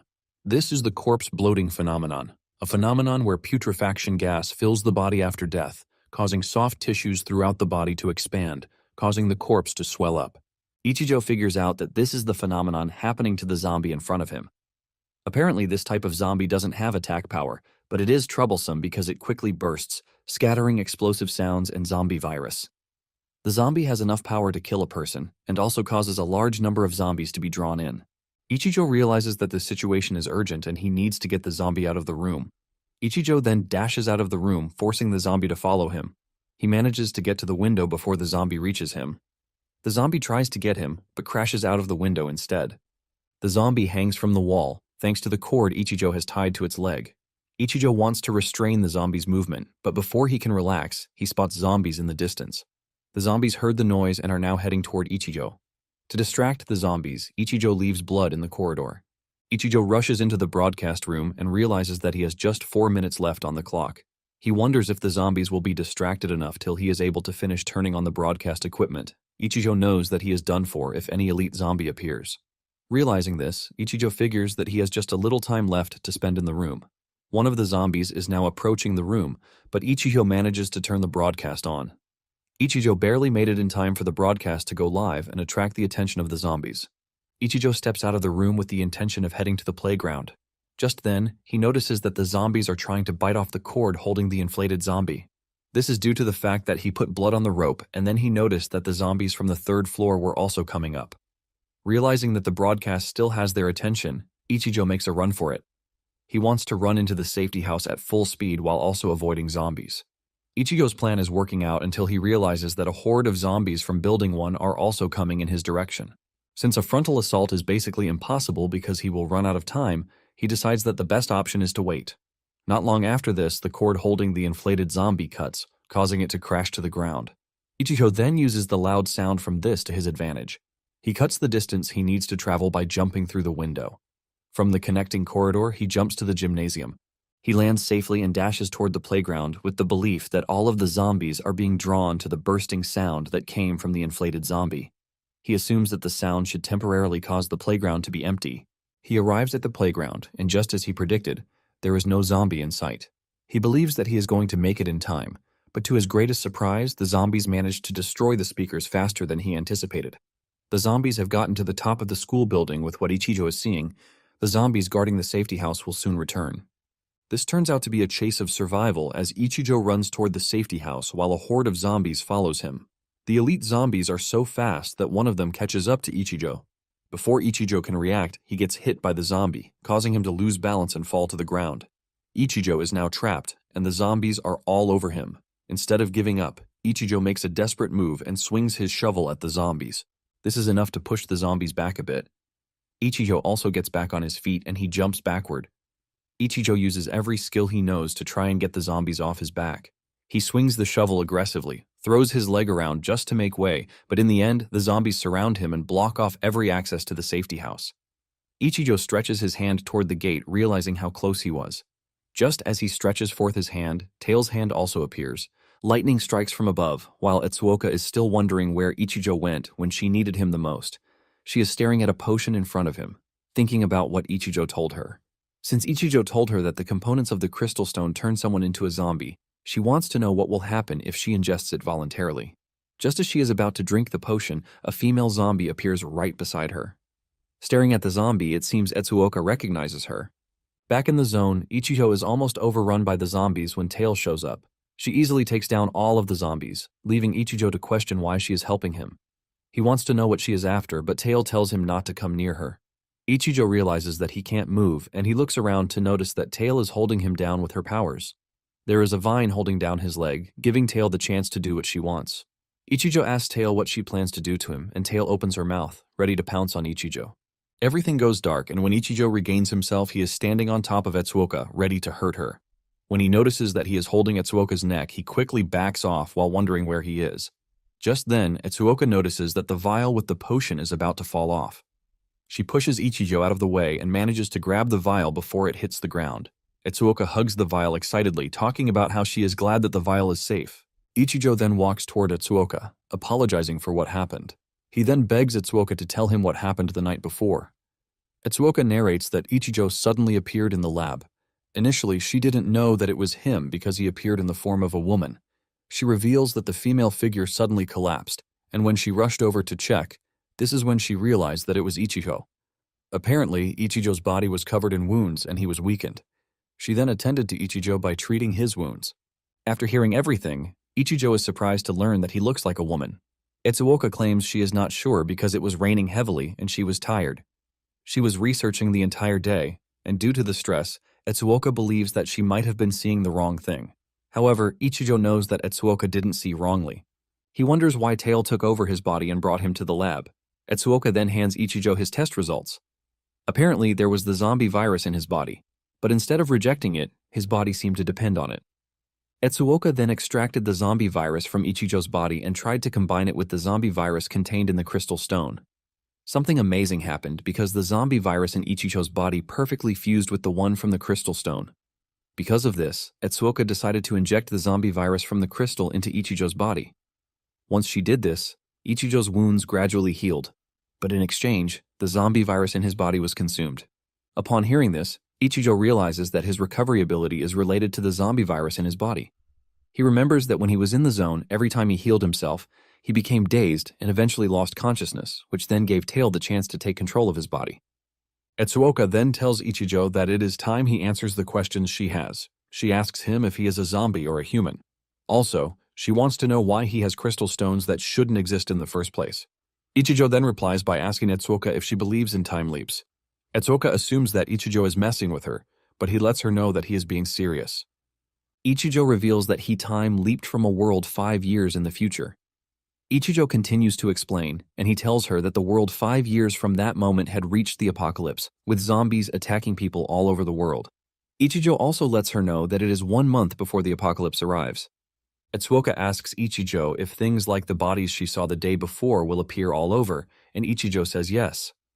In addition to this, special zones will appear all over the world. He explains that these special zones are full of zombies. Ichijo then decides to show her something, even though it might be hard for her to easily accept. Ichijo asks for his clothes, and Etsuoka points to where he can find them. Ichijo doesn't have plans to tell Etsuoka about the inventory just yet. With what he has seen so far, Etsuoka seems like an innocent girl, but at the same time, Ichijo is trying to avoid making the same mistakes he made in his previous life. Ichijo cannot allow Etsuoka to be his enemy because he is done for if this happens. Ichijo cannot believe that he cleared the special mission thanks to a zombie. Ichijo then shows Etsuoka the magic ores he gathered in the zone. He explains that for some reason, he can enter the zones early. Etsuoka's eyes are fixated on the magic ores as she stares at how beautiful they are. Etsuoka then shows Ichijo the potion she is working on, letting her know that the highest purity she has recorded is 60%. Ichijo notices that the potion is red in color, which shows that it is a power potion. Even though Etsuoka has not achieved the desired 99% purity, he is impressed with what she has done in just 1 day. Etsuoka then starts observing the magic ores, and she notices that they are different from the ones Ichijo gave her before. She decides to ask Ichijo what she is doing 5 years in the future, since Ichijo came to meet her. Ichijo reveals that Etsuoka is dead in the future, and he adds that they had no connection either. Etsuoka wants to know how she died, and how Ichijo knew about her. Ichijo reveals that he heard about her through rumors as a genius pharmacist. However, he lets her know that she didn't die in the hands of zombies. She died because she used herself as a test subject. This calls her attention to the fact that she was also working hard, even though the world was destroyed. Ichijo then assures her that he is not going to put her in any danger. Etsuoka reveals that she has been skeptical about Ichijo's story, but after hearing that she used herself as a test subject, she totally believes him. Etsuoka herself knows that this is something she can totally do. Etsuoka then assures Ichijo that she is going to support him with everything she has, and to start with that, she wants to finish the remaining tasks. Moments later, Hatano and Mineta enter the lab carrying a box of gold. They find Etsuoka sitting on Ichijo and immediately assume something else. They want to leave, but Ichijo stops them, telling them that it is all a misunderstanding. Ichijo then asks Hatano about the gold. Hatano reveals that he bought everything that could be purchased through normal routes, so there is basically nothing left in the market. Hatano adds that there are still more cargoes coming in aside from the one he just brought in. Ichijo then hands him the power potion, telling him to drink it. Hatano is skeptical about the potion, but Ichijo tells him to have faith in him. Hatano then gulps down the potion. Immediately his eyes turn red, and a red aura surrounds him. Hatano squeezes his teeth, and Etsuoka becomes worried. She tells Ichijo that Hatano seems to be suffering, but Ichijo replies that Hatano is fine and there is nothing to worry about. Since the purity of the potion is still 70%, it is not something humans can directly consume. However, someone like Hatano, who has the strong body of a professional athlete, can surely endure it. Ichijo knows that it is going to take time to get used to it since it is his first time, but it will get better with time. Once Hatano is calm, Ichijo asks him if he is fine. Hatano then replies that he feels much better now. He confesses that power is surging through his body. To test this out, he easily carries 2 boxes full of heavy gold. Even Mineta sees this and is blown away. Hatano then reveals that he has obtained information about the money that they obtained. The money they obtained this time belongs to Nozomi's group. To avoid causing problems that they can't handle, Ichijo tells Hatano not to collect any money in the meantime. Ichijo plans to get everything under control, and he is waiting for the big boss's birthday to seize control of everything. Ichijo is glad with the way things are going. However, he is surprised that the potion's effects appeared before the zombie virus. He wants Etsuoka to quickly raise the purity to what ordinary people can use. Ichijo plans to entrust Hatano's men to organizational work if he can get all of them to drink the power potion.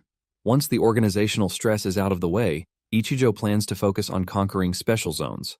In addition to this, Ichijo wants to make sure Nozomi loses all of his money before the apocalypse begins. Meanwhile, Nozomi has been informed that a group has bought all the gold in the market.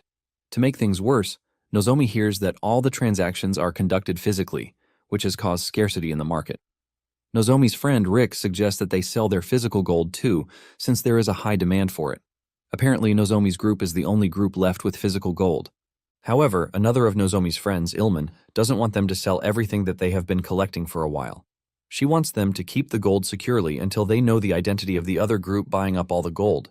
Nozomi keeps mute and focuses on the game he is playing, while his friends share their opinion on what they think is the right thing for them to do. After talking for a few minutes, Rick finally mentions that all the decision falls back to Nozomi since he is the boss. When Nozomi finally speaks up, he ignores the gold issue. He asks Rick about the progress on the acquisition of the old district. Rick reveals that negotiations are mostly done and contractors have moved in. However, they are still discussing with the remaining residents. Nozomi then asks Rick if he knows why they are gathered. Rick replies that they are together to produce results, no matter what happens. Nozomi then mentions the fact that they were all born into conglomerates and the fact that no matter how hard they work, everything gets taken by the old men sitting at the top. It is evident that they will be labeled as rich kids forever, while their parents and families block their path. Nozomi then tells Rick that he doesn't want to waste any more time. Rick assures Nozomi that he is going to take care of the old district quickly. Nozomi wants them to put the gold issue aside while they focus on the reconstruction of the old district. Nozomi is desperate to make his parents know that it is the era of young people now. Nozomi then asks Ilman if she has dug into Ichijo, and she says yes. She has gotten some information on Ichijo, but she tells Nozomi that the things she saw don't call for concern. With what she learned, Ichijo is an ordinary high school student who lost both parents in a traffic accident when he was young. Ilman tells Nozomi that Ichijo is working part-time jobs to stay afloat, and for the reason he was at the casino, she found out that Ichijo just joined Hatano's group. After hearing this, Nozomi tells Ilman to eliminate Ichijo. He knows that doing that will be tough, but he lets Ilman know that he doesn't want any traces. Ilman lets Nozomi know that she has already made arrangements for Ichijo to be taken out because she knew Nozomi would want that. Meanwhile, Ichijo is seen walking in an alley. He is thinking about the gold that Hatano has collected. With what Hatano has obtained, Ichijo believes that it is enough to get him to level 15. He knows he still needs materials like the magic ores, the crystal stones for Etsuoka's research. Just then, he notices a guy walking toward him. The guy seems to be an A-rank assassin, but somehow he has been sent to take care of a high school student. The assassin doesn't really care about this since the money for the job is nice. However, little does he know that he has made the mistake of choosing the wrong target. The assassin runs toward Ichijo, aiming to puncture his body with his knife, but just as he is about to reach Ichijo, Ichijo evades him. Ichijo's movement is so fast that he disarms the assassin before he knows what is happening. Ichijo lands behind the assassin and points the knife at his neck. Everything happened so fast that the assassin was scared to death. Ichijo demands that the assassin answer his questions quietly, and with what the assassin has just witnessed, he clearly knows that he has no chance. Ichijo asks him if he was sent by Nozomi, and the assassin quickly says yes. Once the assassin gives his answer, Ichijo slams him to the wall. He walks toward him in such a scary manner that the assassin starts to beg for forgiveness. The assassin wants to tell Ichijo that he was just following orders, but Ichijo throws the knife with so much force that it enters the wall close to the assassin. Ichijo then tells the assassin to relay a message to Nozomi. He wants the assassin to tell Nozomi that it is not time for them to fight yet. He urges Nozomi to wait just a bit longer. Ichijo then tells the assassin not to ever appear before him again. The assassin takes Ichijo's words to heart and runs off without looking back. Once he has taken care of the assassin, Ichijo prepares to enter a level 8 zone. Since he is the only one who can enter the zones, he has no choice but to take on the challenges all by himself. Ichijo considers the period before the apocalypse as the most dangerous period for him because he needs to gather resources before the apocalypse arrives. No matter how risky the zones are, Ichijo is willing to single-handedly take on it because once the apocalypse arrives, he will be going up against powerful groups. Taking risks now is the fastest way for him to close the immense gap between him and Nozomi. Ichijo also figures out that he needs underworld resources if he is going to fight Nozomi in terms of power and financial strength. Ichijo is looking forward to the big boss, Tatsuya's birthday, which is in 2 days. This is when he plans to seize control, and to do this, he needs more crystal stones so he can create potions before then. To also suppress the annoying zombie living inside of him, he is going to need a large amount of zombie virus. However, Tails seems to be on his side for the moment, but even with this, Ichijo doesn't want to relax. For the members of his organization, they are all doing their jobs, and their lives seem to be changing. Ichijo is in control of everything, and basically, he controls the fate of those working for him, which is why he needs to become stronger. Meanwhile, the assassin has returned to Nozomi to give him a report about his failed attempt to take Ichijo out. Later on, Etsuoka manages to complete a portion with sufficient purity. While she is busy working, Mineta, who is supposed to be watching him, is sleeping like a rat. He only wakes up to the good news that Etsuoka has to share. She then calls Mineta over to give him the potion. After drinking the potion, Ichijo arrives at the lab.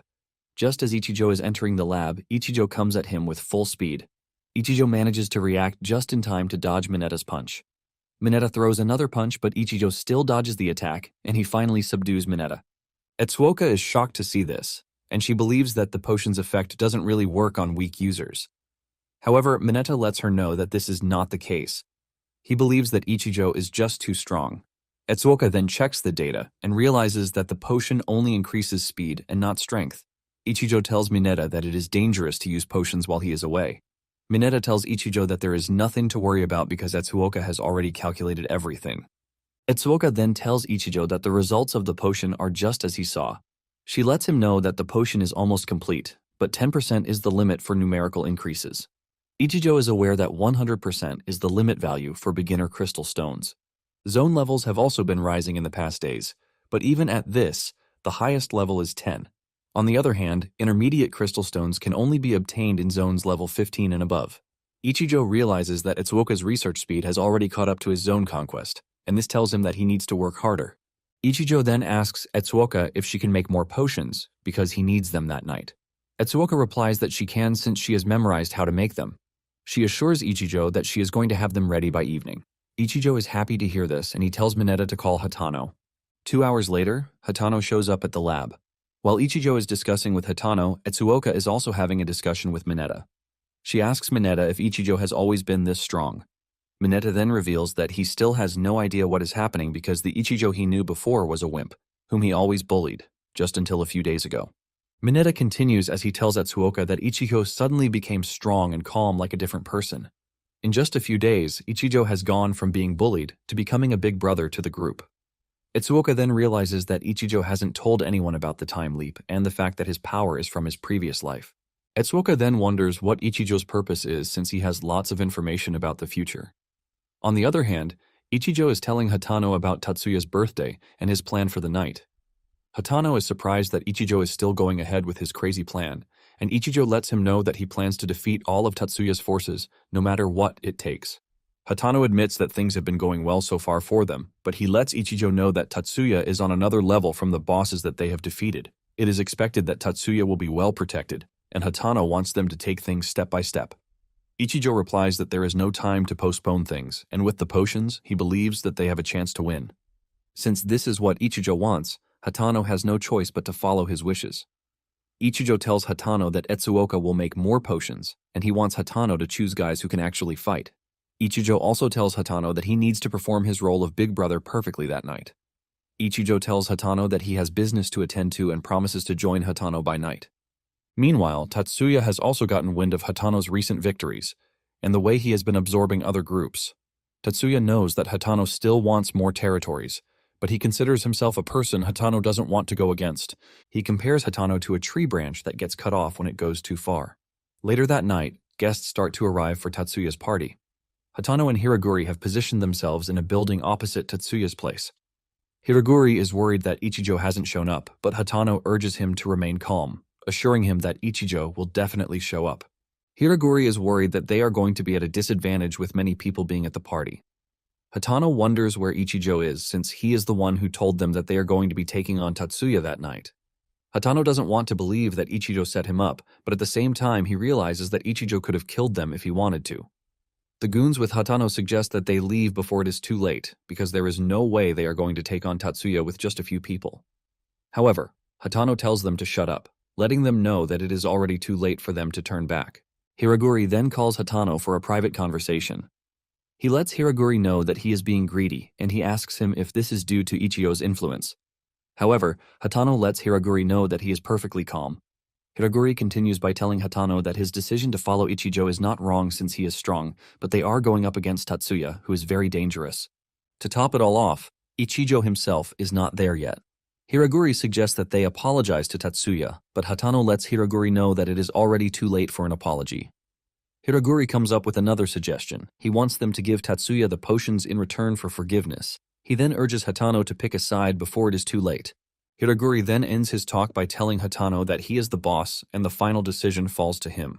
The hall to the party is about to be sealed when Hatano finally makes his move.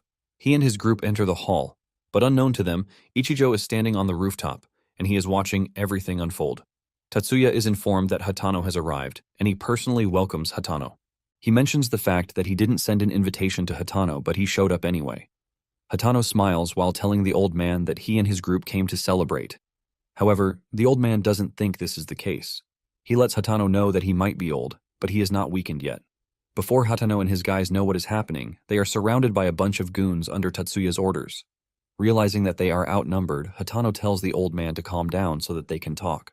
Tatsuya believes that Hatano comes to take his territories, and even though Hatano wants to play along, he tells Tatsuya that he is right. He lets Tatsuya know that his target is his position. He runs at Tatsuya with the aim of taking him down, but Tatsuya's personal guard intervenes and blocks the punch. Tatsuya cannot believe that Hatano underestimated him. However, before he finishes his statement, Hatano grabs the bodyguard and slams him to the ground. Hatano then tells the rest of his guys to take care of Tatsuya's goons. Tatsuya is impressed with Hatano's plan so far. However, Tatsuya is not conceding defeat just yet. Suddenly, the guard Hatano thought he had knocked out suddenly stands back up. He grabs Hatano's head and smashes him to the ground. Hatano, being an experienced fighter, holds his opponent's hand, and before he can react, Hatano puts him in a headlock. The guard screams in pain when he realizes how powerful Hatano is. In desperation, he hits Hatano in the abdomen. Hatano screams in pain from the weight of the punch. The two then back off from each other to strategize. Tatsuya tells his guy to make sure he finishes the fight before the party starts. Tatsuya's guard takes off his suit so he can get more serious with the fight. He admits that Hatano and his guys are skilled, but he promises to take care of things. Hatano also admits that Tatsuya's guard is very strong. Even with the potion, Hatano is having a really hard time fighting the guard. Hatano comes to the conclusion that Tatsuya's guys are on a different level than those he has fought in the past. Hatano looks around and notices that his men are also struggling against those whom they are fighting. Hatano knows that once the potion effect wears off, they are done for. Since he has no time to think about this, Hatano focuses his attention on the strong guy in front of him. The guard rushes at Hatano, but Hatano dodges the attack and lands a counterblow on the enemy's face. However, this is not enough to move the guard. The security guard uses his elbow and lands a hit on Hatano's back, forcing Hatano to leave an opening. The guard grabs Hatano and throws him at a table. Hatano cannot believe that even with everything, the guard remains strong. Hatano looks around to see his men getting trashed by Tatsuya's men. At this point, Hatano is now looking back at his decision. He wonders if he made the wrong decision and should have just apologized and also asked for forgiveness, just like Hiraguri said. Hatano is now weak, and the guard is walking toward him with the intention to finish him off. The guard then tells Hatano that he has talent, and he promises to beg Tatsuya on his behalf if he begs. Hatano admits that since he met Ichijo, life has been tough, but he can't take away the fact that things have changed for good. Even though Hatano is at a disadvantage, he is not ready to bow down to Tatsuya again. He is tired of mugging kids for money, and he boldly tells the guard to bow down to him when he still has the chance. Hatano acts as if he has a trump card that he is hiding. He promises to make the guard his subordinate if he bows to him. The guard then decides that Hatano needs to die. Hatano brings out another potion to drink. Since he was able to reduce the power difference between him and the guard with just one potion, he believes that drinking two should at least give him an advantage. Just as he is about to drink the potion, Ichijo appears on the scene. He grabs the guard's hand before he can touch Hatano.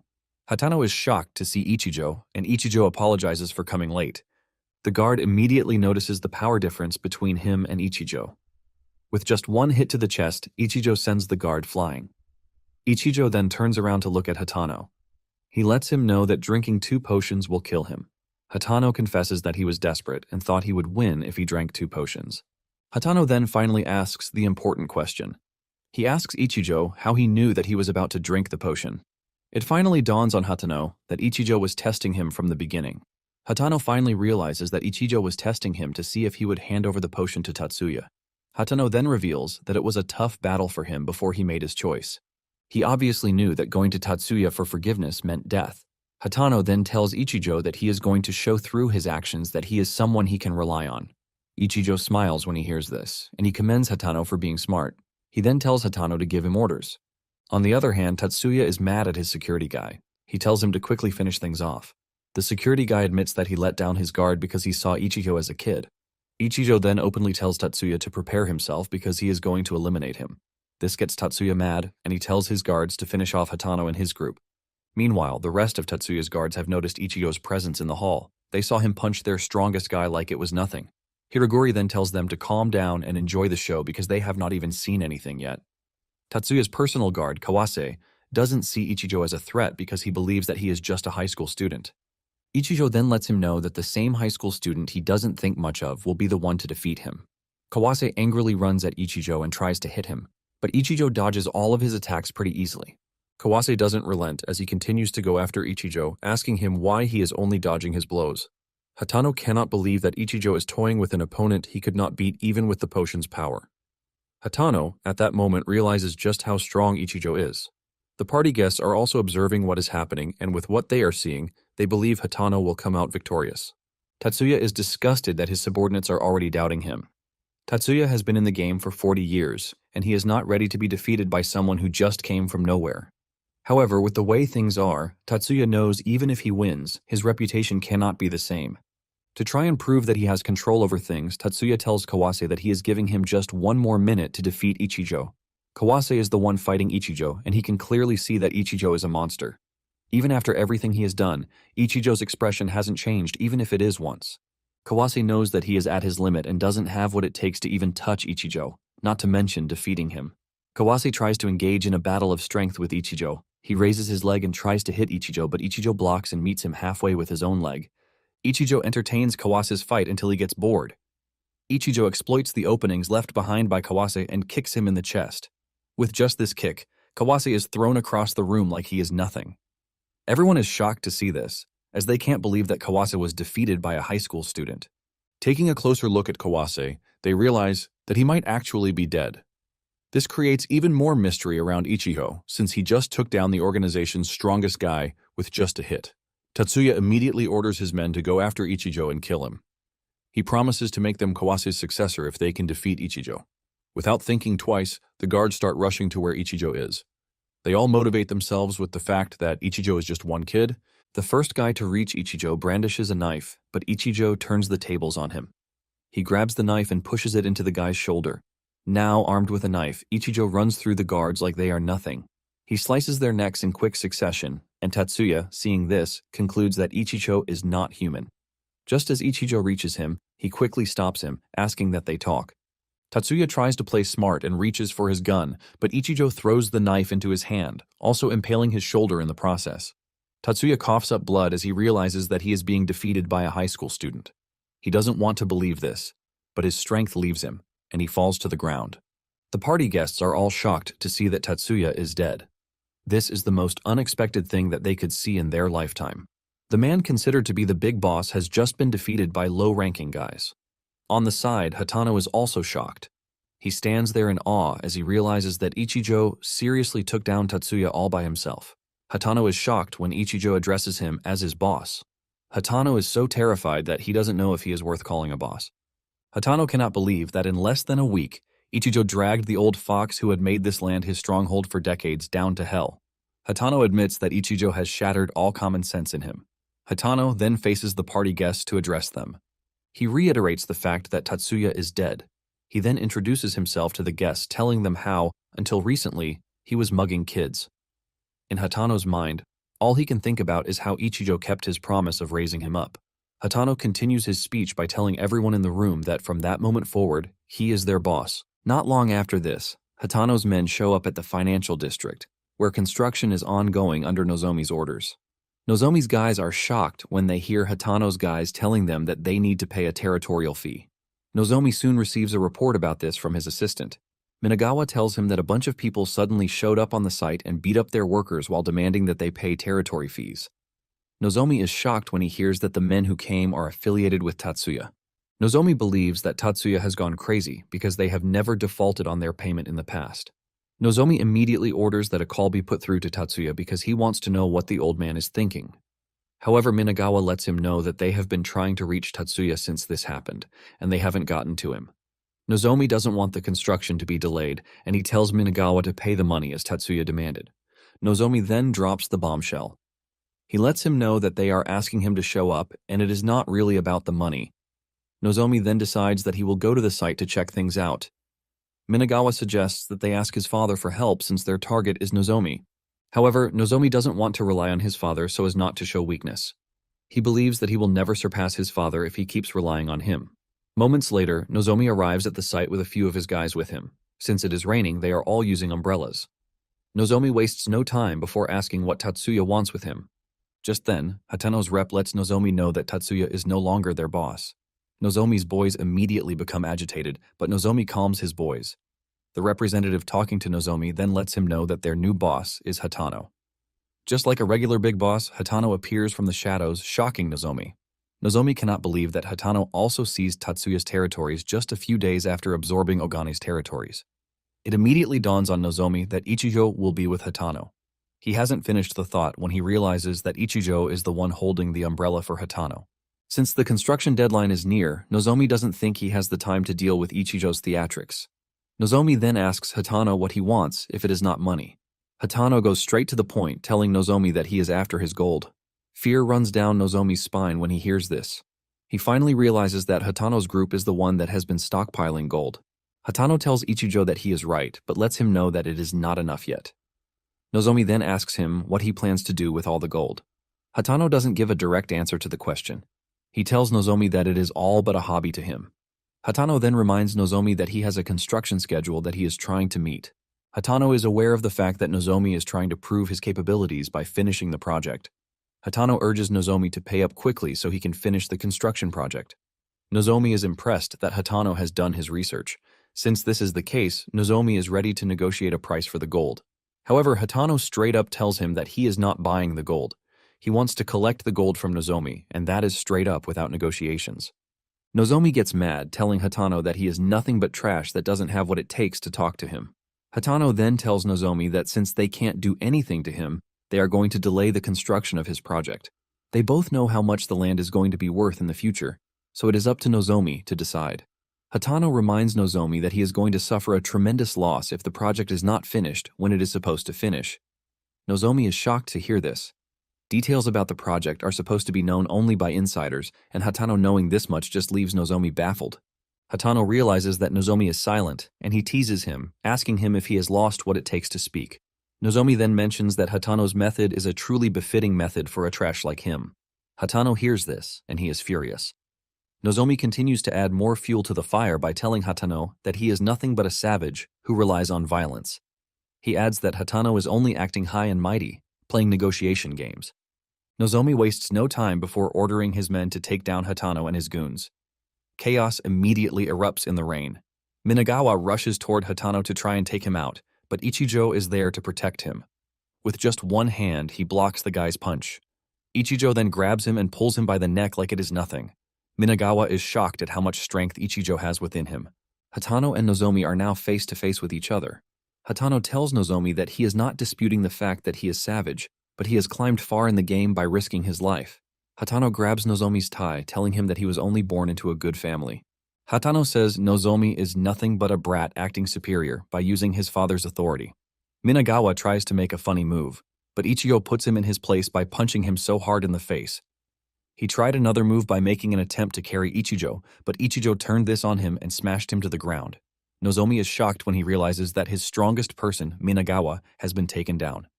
Nozomi tries calling Minagawa, maybe he is going to wake up, but his pal is completely knocked out. Minagawa is considered to be proficient in all martial arts, but he was easily taken down by Ichijo. Ichijo then faces Nozomi, asking him what he plans to do now that Minagawa is out of the equation. Nozomi realizes that the situation is clearly at a disadvantage for him. With a scary face, Ichijo lets Nozomi know that he can clearly read him. He knows that he is already planning to run and leave his comrades behind. Just as Ichijo predicted, Nozomi was actually trying to make a run for it. Nozomi wonders just who Ichijo is, and the fact that he can easily read his mind. Realizing that he is cornered, Nozomi promises to give Hatano everything that he demands. He only wants Hatano to accept his conditions so that he can prepare the money for him. Talking about his conditions, Nozomi wants Hatano to hand Ichijo over to him because he has been a pain in his ass since the day they met in the casino. Nozomi assures Hatano that he is also ready to fulfill whatever conditions he has. In Nozomi's mind, he wants to turn Ichijo and Hatano against each other since it will be much easier for him to eliminate Hatano once Ichijo is not in the picture. He also believes that there is no way Hatano will not fall for the tempting offer. Nozomi is shocked by Ichijo's response. He asks him if he thinks he can manipulate people the way he wants because his family has money. Ichijo then tells Nozomi that just hearing his voice alone makes him sick. Looking at how terrifying Ichijo is, Nozomi knows that he is done for. He starts begging Hatano to stop Ichijo. Ichijo then beats him up and leaves him at the construction site. Ichijo has no plans to unalive Nozomi just yet. On their way to base, Hatano asks Ichijo if he thinks Nozomi will just hand over the money without a hassle. Ichijo lets Hatano know that the construction project is very important to Nozomi, which is why he is going to hand over the gold. Hatano is impressed with how much knowledge he has on Nozomi. Ichijo then asks Hatano about the task he gave him. Hatano assures Ichijo that he has helped him secure a large warehouse in the countryside just like he instructed. He then sends Ichijo the location info for the warehouse. Hatano then brings out a card and stretches it to Ichijo. Ichijo asks him what the card is for, and Hatano tells him that it contains the organization's funds. He suggests that Ichijo hold on to the card. Hatano reveals that the organization is worth about $40 million in total. However, the card contains just about $10 million because he hasn't been able to liquidate the rest of the assets. Ichijo collects the card and figures that it is time for him to start stockpiling supplies. He also deduces that it is time for him to expand his inventory, which has been stuck at level 3. With the money he has collected, Ichijo decides to raise his inventory to level 10 immediately. Level 10 inventory has an area of 7 cubic meters. This is about the size of a phone booth, and Ichijo figures that with this, he can store a decent amount of resources. Ichijo decides to wander the street in search of zones, and he tells Hatano to stop the car. Hatano asks him where he is going and if he can help, but Ichijo tells Hatano not to worry himself. Hatano asks about the organization guys, and Ichijo tells him to do whatever he likes.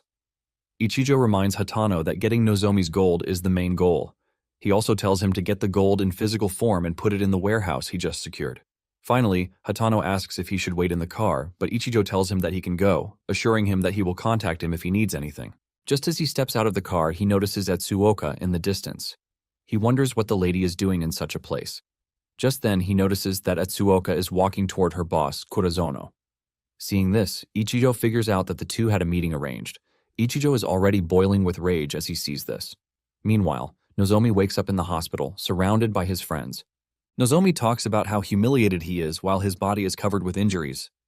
Ilman then confirms from Nozomi what Hatano wants from them. Minagawa joins the conversation with bandages all over his body.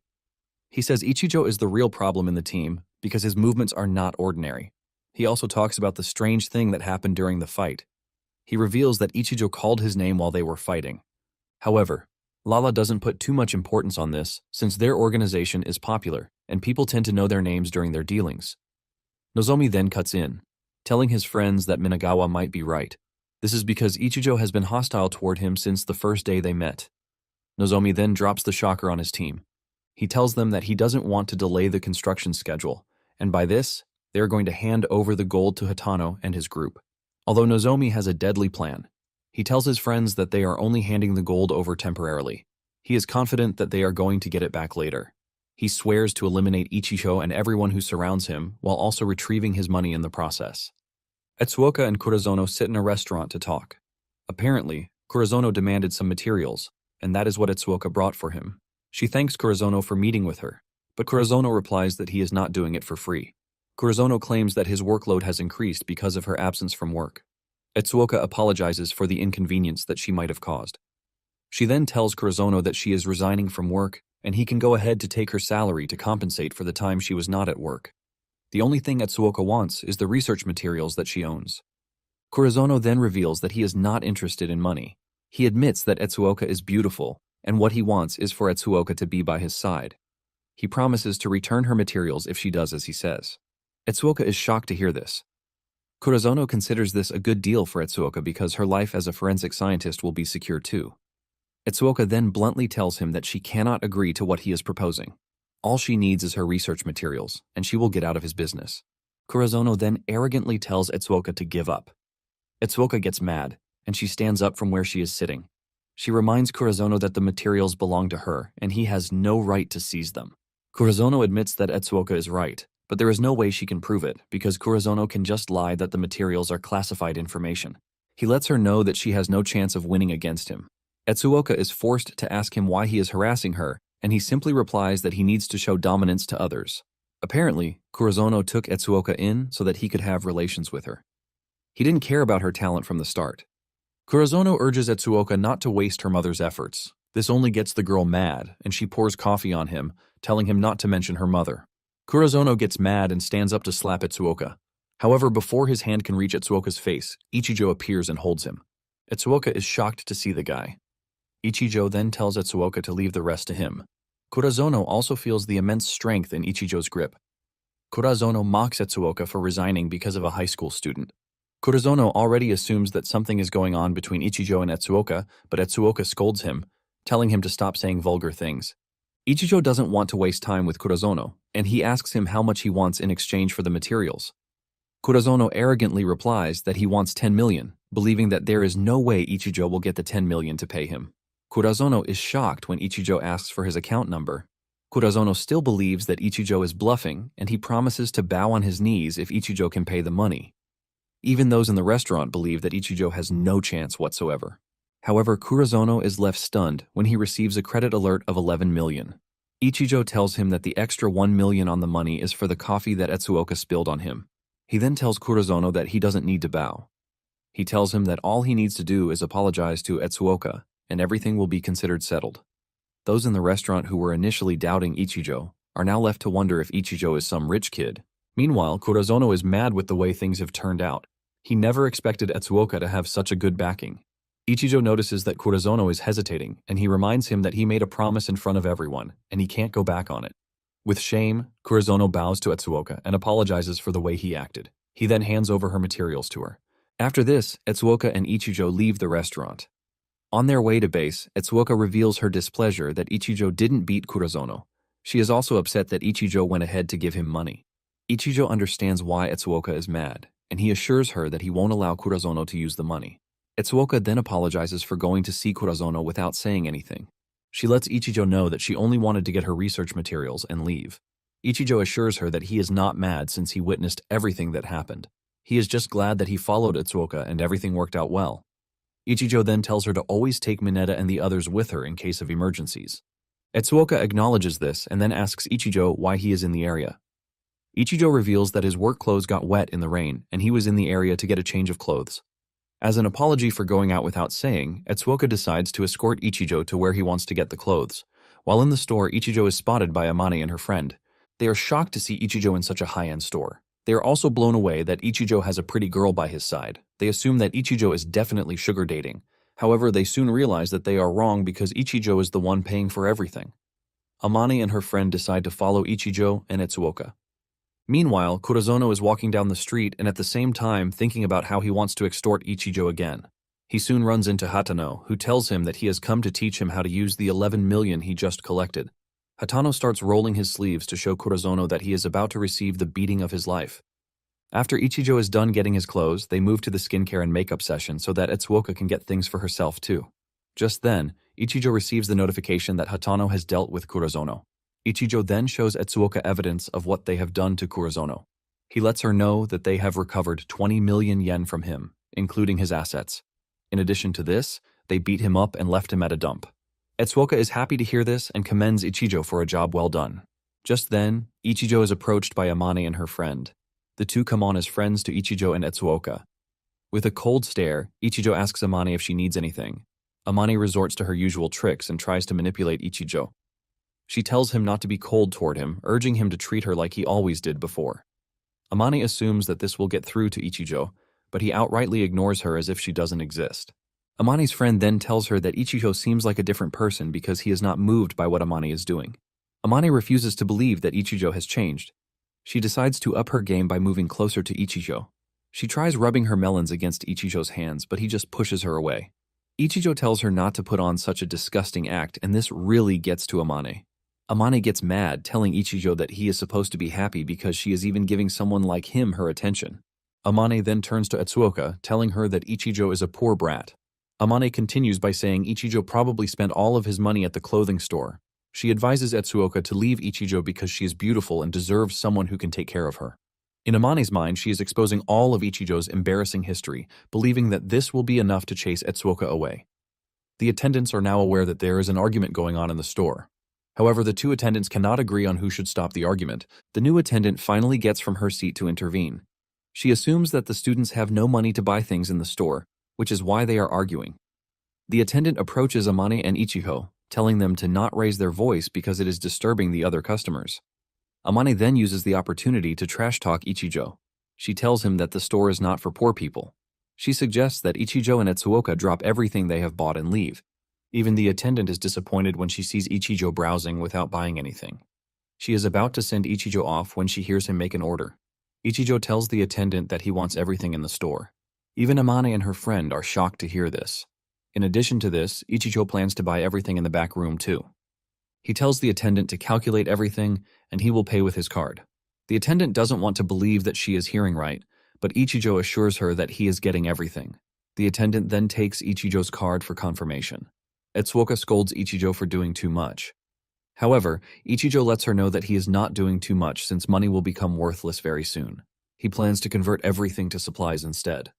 Amane then tries calling Ichigo to order, telling him that he is overspending, but Ichigo shuts her up by letting her know that whatever he does is none of her business. Amane's friend calls her to the side. She urges her to ask Ichigo for forgiveness before it is too late, because all evidence points to the fact that Ichigo is rich. However, Amane still doesn't believe that Ichigo has the money to buy everything in the store. When the new attendant informs her boss of what Ichigo said, she is shocked. She is attending to a customer before, but immediately tells her that everything they have in the store is sold out. The attendants start taking stock of everything they have in the store, and 20 minutes later, they approach Ichigo with the bill. The attendant tells Ichigo that everything in the store amounts to 120 million yen, but the manager is willing to give him a 20% discount. Ichigo is given a contract to sign. Amane and her friend are left in total disbelief when they hear the total amount of money that Ichigo needs to pay. Without hesitation, Ichigo collects the contract and signs it before telling the attendant the address where he needs the goods to be delivered. In disbelief, the attendant assures Ichigo that they are going to make the delivery in 3 days. Amane's friend then urges her to apologize. Reluctantly, Amane apologizes, telling Ichigo that she is interested in him, which is why she said those hurtful things. Without holding back, Ichigo lets Amane know that he has no interest in her. With this, Ichigo and Etsuoka walk out of the store, leaving Amane to regret her choices. Etsuoka talks about how good the shopping experience is. She asks Ichigo if she should buy things in advance too. Ichigo lets her know that everything will become much worse during the apocalypse. In fact, they can buy a person with a loaf of bread. Upon hearing this, Etsuoka suggests that they continue shopping. Suddenly, Ichigo senses a special zone in the area. He then tells Etsuoka to go home first. He says their shopping spree for the day has ended. Standing in front of Ichigo is a level 15 special zone, and he plans to conquer it. In no time, Ichigo clears the level 15 special zone as he has gotten much stronger. After exiting the zone, he gets a call from Hatano, telling him that Zonomi's gold has arrived, and in total it amounts to 1 ton. Hatano asks Ichigo what to do, and he tells him to put it in the warehouse. Ichigo also tells him that he is going to send him a shopping list. He wants Hatano to buy everything he can buy on the list. After saying this, Ichigo wastes no time hanging up because he has something he needs to attend to. When Hatano receives the list, he is shocked. He wonders if Ichigo is trying to buy up the entire city with the kind of list he sent. Ichigo already considers the problem of money and supplies as a thing of the past. What is most important to him now are crystal stones. Just then, he notices that a new zone is appearing in the distance. He wonders if the zones are frequently appearing now that the apocalypse is close. Nonetheless, he still enters to conquer it. Several weeks later, Mineta and Etsuoka talk about how they have not seen Ichigo in weeks. Unknown to them, the apocalypse is coming in a day. However, Etsuoka is aware of the apocalypse deadline, and this gets her worried. She hasn't seen Ichigo since they went shopping together. She also doesn't expect Ichigo to disappear at such an important time when he is needed the most. Suddenly, Ichigo appears in the room, greeting Etsuoka and Mineta. The two are gripped with fear because of Ichigo's sudden appearance in the room.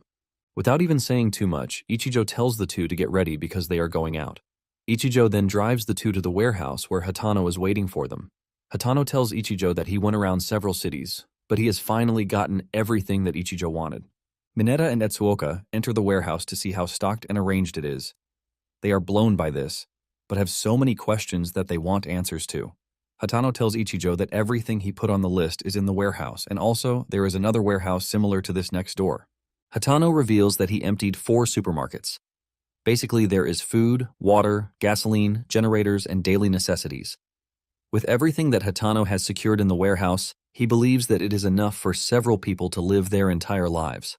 However, the question of how Ichijo is going to preserve the items remains. Ichijo then asks Hatano where the gold is. Hatano replies that the gold is in the back, and Ichijo orders everyone to follow him. Apparently, for the past few days, Ichijo has been conquering zones day and night. By clearing zones up to level 50, Ichijo has been able to collect enough crystal stones to expand his inventory to level 40. Ichijo plans to put everything in the store inside his inventory in preparation for the apocalypse. Ichijo then tells the guys to watch him and pay close attention. Ichijo drops a box full of gold bars, and he starts to combine them with crystal stones. The gold morphs with the crystal stones and then disappears. Apparently, 1 ton of gold equals a level 40 inventory area. A level 40 inventory area is also 350 cubic meters. This is almost the size of 2 basketball courts. Mineta and Hatano are taken aback by what they are seeing. They have so many questions, but Ichijo tells them to keep quiet and watch him. He promises to answer all of their questions once he is done. Ichijo then grabs one of the boxes and places it in the inventory, causing it to disappear from the real world. Ichijo then goes straight to the point. He tells them that it is up to them to believe or not. He lets them know that at midnight, the zombie apocalypse will arrive in the world and special zones filled with zombies will also appear. Inside the special zones, zombies will attack humans, order will collapse, and humanity will have no choice but to fight on their own. Ichijo explains that what they saw was his personal supply storage inventory. He assures them that when the apocalypse comes, they will also have one. He adds that inventory size is determined by level, and it greatly affects whether they will survive or not.